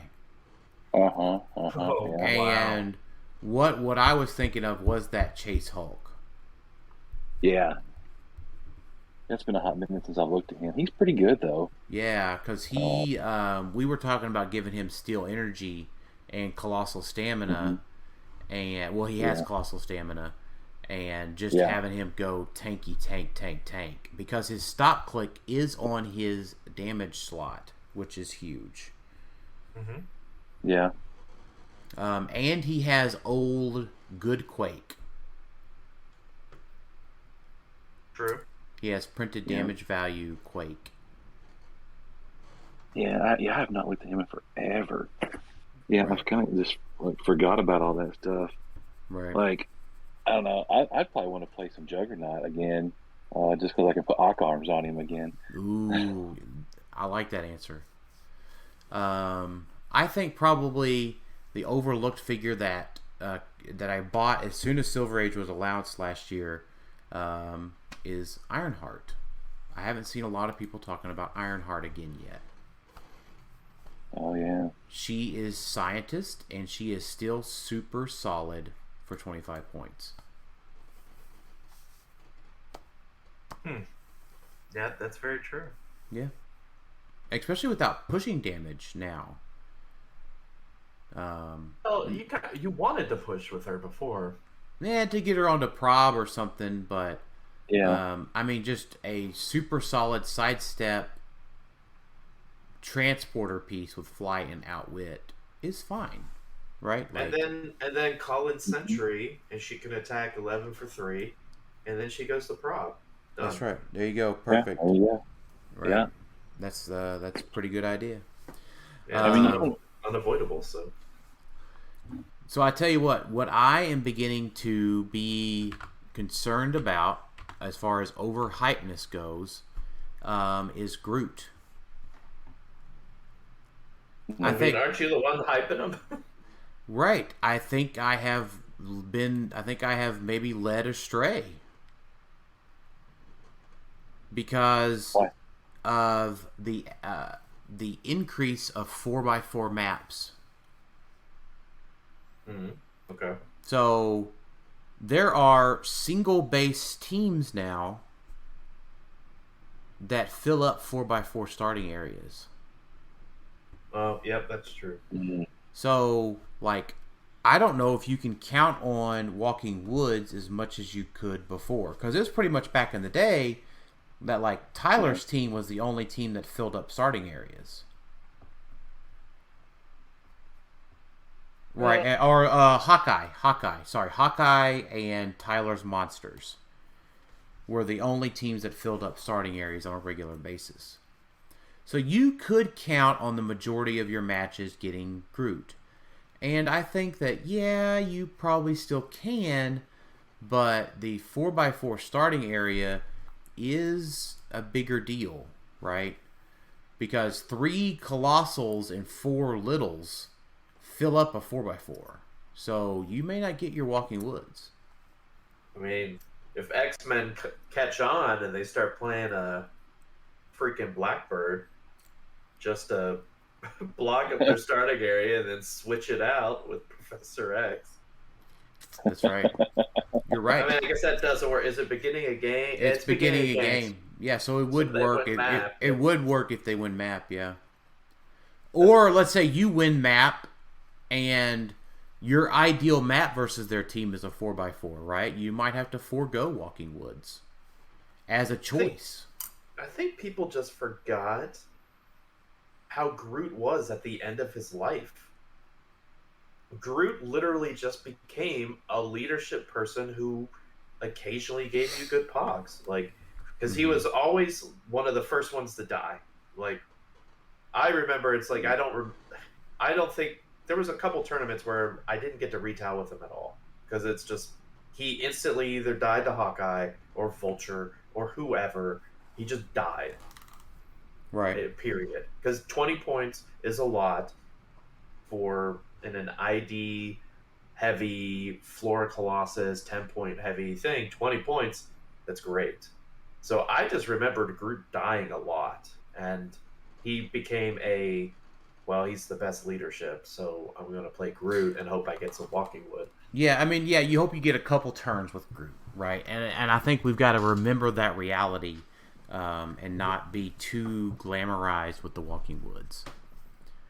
You know, just my opinion. This sounds like what you say in the mirror before you go to bed.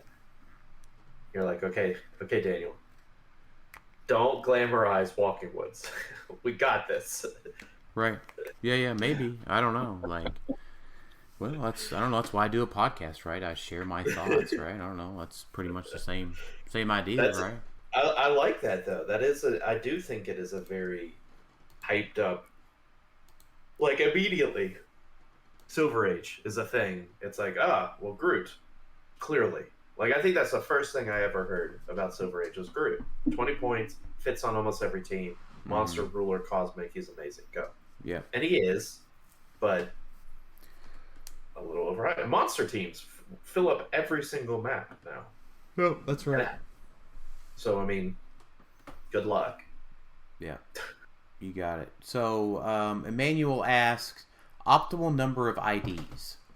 So, I think you got to remember, right, it's just math, right? So, at 15 points, you can do 3-3-3-5, or you can do 5-5-5.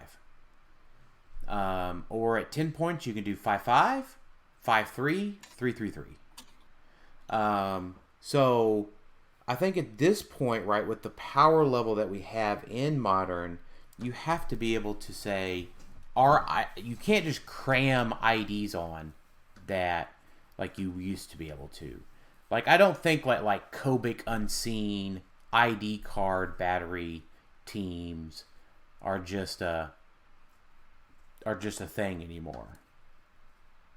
I think. Well, that's because they're inferior to Thanos. I think they're just inferior to Sky Tyrant and Thanos and Wrecker and all this other shit that just comes down your starting area with a 14 attack and yeets the shit out of you. Well, I'm just thinking, if you're thinking of an ID battery, you want to. I mean, Thanos is just the ID battery and more. Right, but like So Wrecker. Yeah, I get it, but I mean, like Wrecker's still really good. You know, all these other modern teams, right, have good ID card batteries on them for their point cost, right? Like anything that has a 30-point figure can call out a double charging flash. Right, so you just like sprinkle that in. Can just call that out. Malcolm Man can call out flash. Seems pretty good. Yeah. So I think you focus on augmenting the power of your modern team with more IDs, whether that's defensive or offensive, right? So if you have a modern team where you need to shore up a little bit of a defense, maybe you call out a big defend piece. Maybe you, or if you need a little bit more offense, maybe you call out a flash. Maybe you call out, I don't know, Black Widow, right? You know, something like that. Absolutely. Do you think people play teams that are just like all Silver Age pieces, like they used to play? I think the Soldier would be the closest one. Soldier is definitely going to be it's definitely going to have newer pieces though, but it'll have newer, but I think it'll be the majority of old. I think over 150 will be old pieces. That and shredders. If someone's going to play a shredder team, it may have like a new transporter. You know, they may play Chip or something, or a monster transport taxi. But that I could see as well. Is just kind of a full shredder team, not I sprinkle shredder onto a monster team. Right. Like Shredder's getting transported by a Green Lantern with a flash or something. Yeah. Maybe, yeah. Right.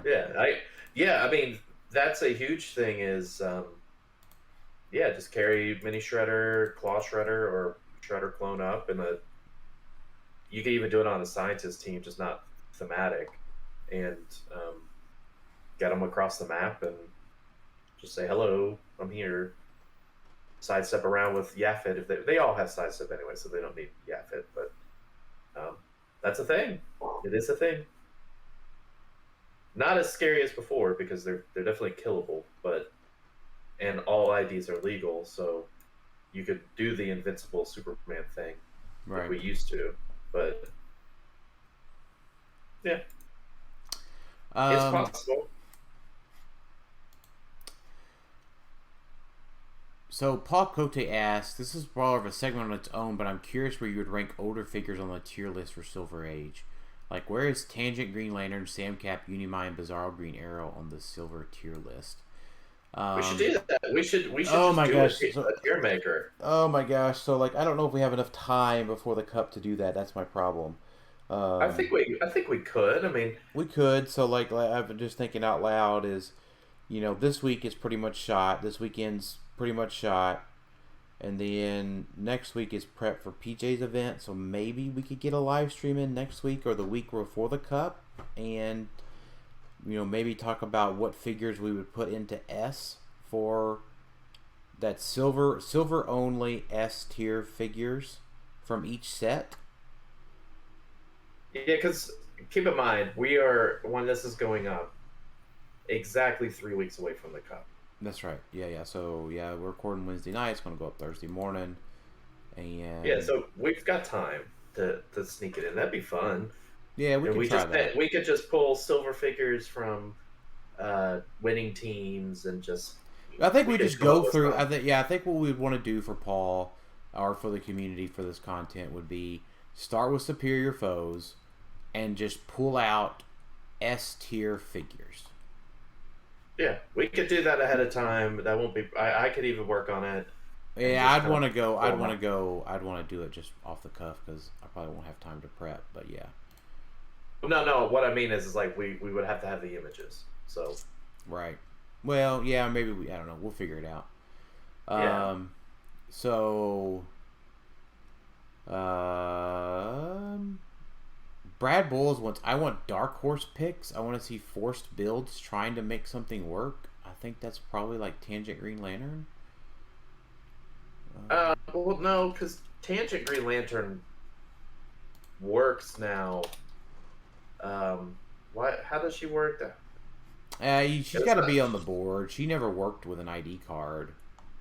Okay, I'm thinking of somebody else then. There's someone someone could switch with her, isn't there? She switches with somebody. Which Green Lantern is a rare? No, she's a rare. Like... I don't know. Green Oracle? Oh, yeah, maybe I was thinking of Green Oracle. I think you're thinking of Green Oracle. Yeah. Yeah, because she could swap with a Green Lantern that's equal or more points. Yeah, that's what I was thinking of. They're talking about the Super Rare 42. Yes, so... That's the Resurrection one. And people forget, there's also that Captain Marvel that does the whole Resurrection thing, too. The Ultra Chase one. Yeah, and he's Avengers, and he can be swapped, too. Yeah, like, don't forget that guy exists. But she's obviously cheaper. There may be something there, but that might be just grasping, in my opinion. That might be the same people that are saying Elijah Snow's good. So No, Alex, I can tell you this. So I would say our West Coasties, they're going to make Tangent Green Lantern work. We're going to see that on their builds. Yes, she doesn't even have Green Lantern. Doesn't matter. If she did, absolutely. Doesn't matter. She can bring back Wendigos. Okay. Anywhere that there's a KO'd character. Yeah. So you KO a Pog, and you KO a Wendigo on the back line. Well, guess what? The Green Lantern brings up the Green Lantern on the front line. I'm pretty sure that's how she works. She has to be adjacent to a resurrection marker. You may choose the name of the friendly character with point value 10 or more that has been KO'd and hasn't yet been chosen this game. Replace the resurrection marker with a KO'd character with that name and give Green Lantern an action token, if possible. Turn the KO'd character to any click it could have been on this game at the beginning of your next turn. Remove that character from the game, but don't score it. Right. Okay, so I could see that. Sure. I mean, Wendigos still go on their last click, so. Right. Yeah. You can't cheat him up to 300 now. Well, I guess it's that wording. It could have been on this. No. Steal energy. No. That's it. They ruled that. There's probably a ruling out there with that. Because it was, could you bring in vampire characters that tall at their big dials? Yeah, that's right. Yeah. So, I think that was it on our Silver Age questions. I'm looking though, just to be sure. Ryan Redman asked about the initiative change, and I'm not so sure now that I've seen of results coming in that the initiative thing it just automatically means that you win, based on what I'm seeing in the Brad events and some of the events where it's been recorded. What is the initiative thing? So like if you win map, we're thinking that if you win map, you just win the game, which I don't think is as true as we think it is now that I've seen results come in. What is initiative? Huh? What are you talking about, initiative? So if you win map, you win initiative, you win the game. Is the general complaint. So whoever's the first person. Whoever the first player wins. So these are D&D players saying this clearly. Alex said just who says initiative for HeroClix? I don't know. What's what Ryan said in his question. Okay, I got it. So it's a D&D term. Okay, yeah, I don't even know. If you go high as an initiative, you go first. Yeah, sure. Okay, whatever. I was thinking it was like there's some power that I wasn't aware of, named the initiative or something. So they're saying if you go first. They're saying if you go first, that you win. And I'm thinking that maybe that's not as big of a deal as we were thinking it was as a community. But they did the thing in their event where if you win map, you either get to choose map or go first. And he said that it turns out really well, and he wants to know our thoughts on it. I'm maybe a little bit softer on that idea than I used to be.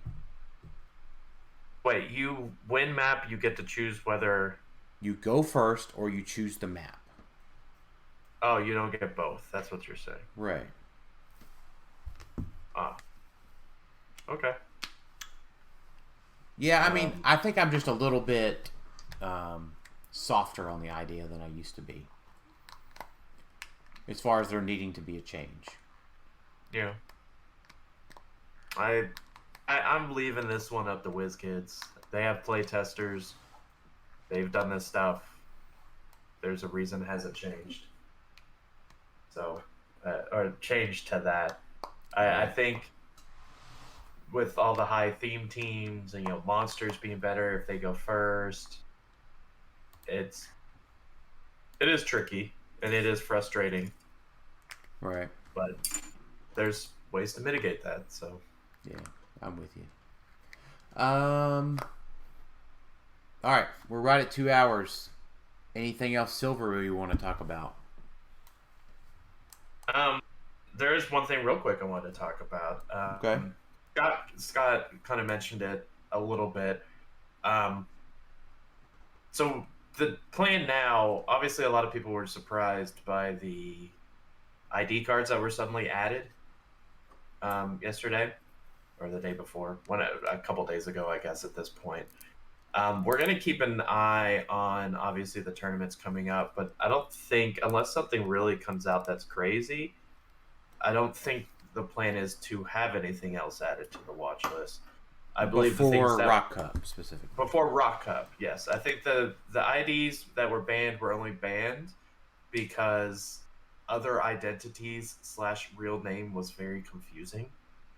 There was that whole thing where we're like, WizKids needs to rule and explain it better because it doesn't make sense how they're doing other identities. And in this instance, I think they're like, no, it's just too convoluted. It's too messy. Let's just, real names, other identities don't mean anything. And so with that being said, that means the shield IDs won't work because they rely on like other things as opposed to just saying this ID is for protector, you play a protector. Like, so It makes sense. It was probably needed in order to make it simpler. That being said, the plan isn't really to add a lot more unless something's broken. And so we are going to keep an eye out on the data coming from upcoming tournaments to see if there is anything ridiculous. Yeah, and you know what? I also think, like, I'm glad you mentioned Protector there real quick, Alex, I am glad that they made... I was a little bit on the fence before about having all IDs. And I think that I've warmed up to the idea a whole bunch because, you know what? Maybe we will get another Protector at some point and we could use his ID in competitive play again. Yeah. They might make a crappy comment that we're like, ugh, gross. Now, we might say, ooh, okay, well, I know Protector gives me prob when targeted by an opposing character's attack. That's good. Or, here's the big thing for me. We actually get a Swamp Thing. Ooh. Because Swamp Thing gives you support. It's the only ID card that gives you support. Yeah. So. That's a DC thing, though. When was the last time... I'm not a DC person. When was the last time Swamp Thing was into anything, right? Warlight. Oh, when was he in the comics? I have no idea. I'm looking him up. It looks like there was a mini-series in 2021 called The Swamp Thing. So, maybe we'll get him again. Because we've only had like a couple. Do we ever get an Ares we could play on the Ares ID card? Yeah, we've got... we have the Mission Point one. Oh, okay, yeah. Different character, but same name. So yeah, I mean, and we have the Superior Foes of Spider-Man Ares as well. Yeah, we've got two.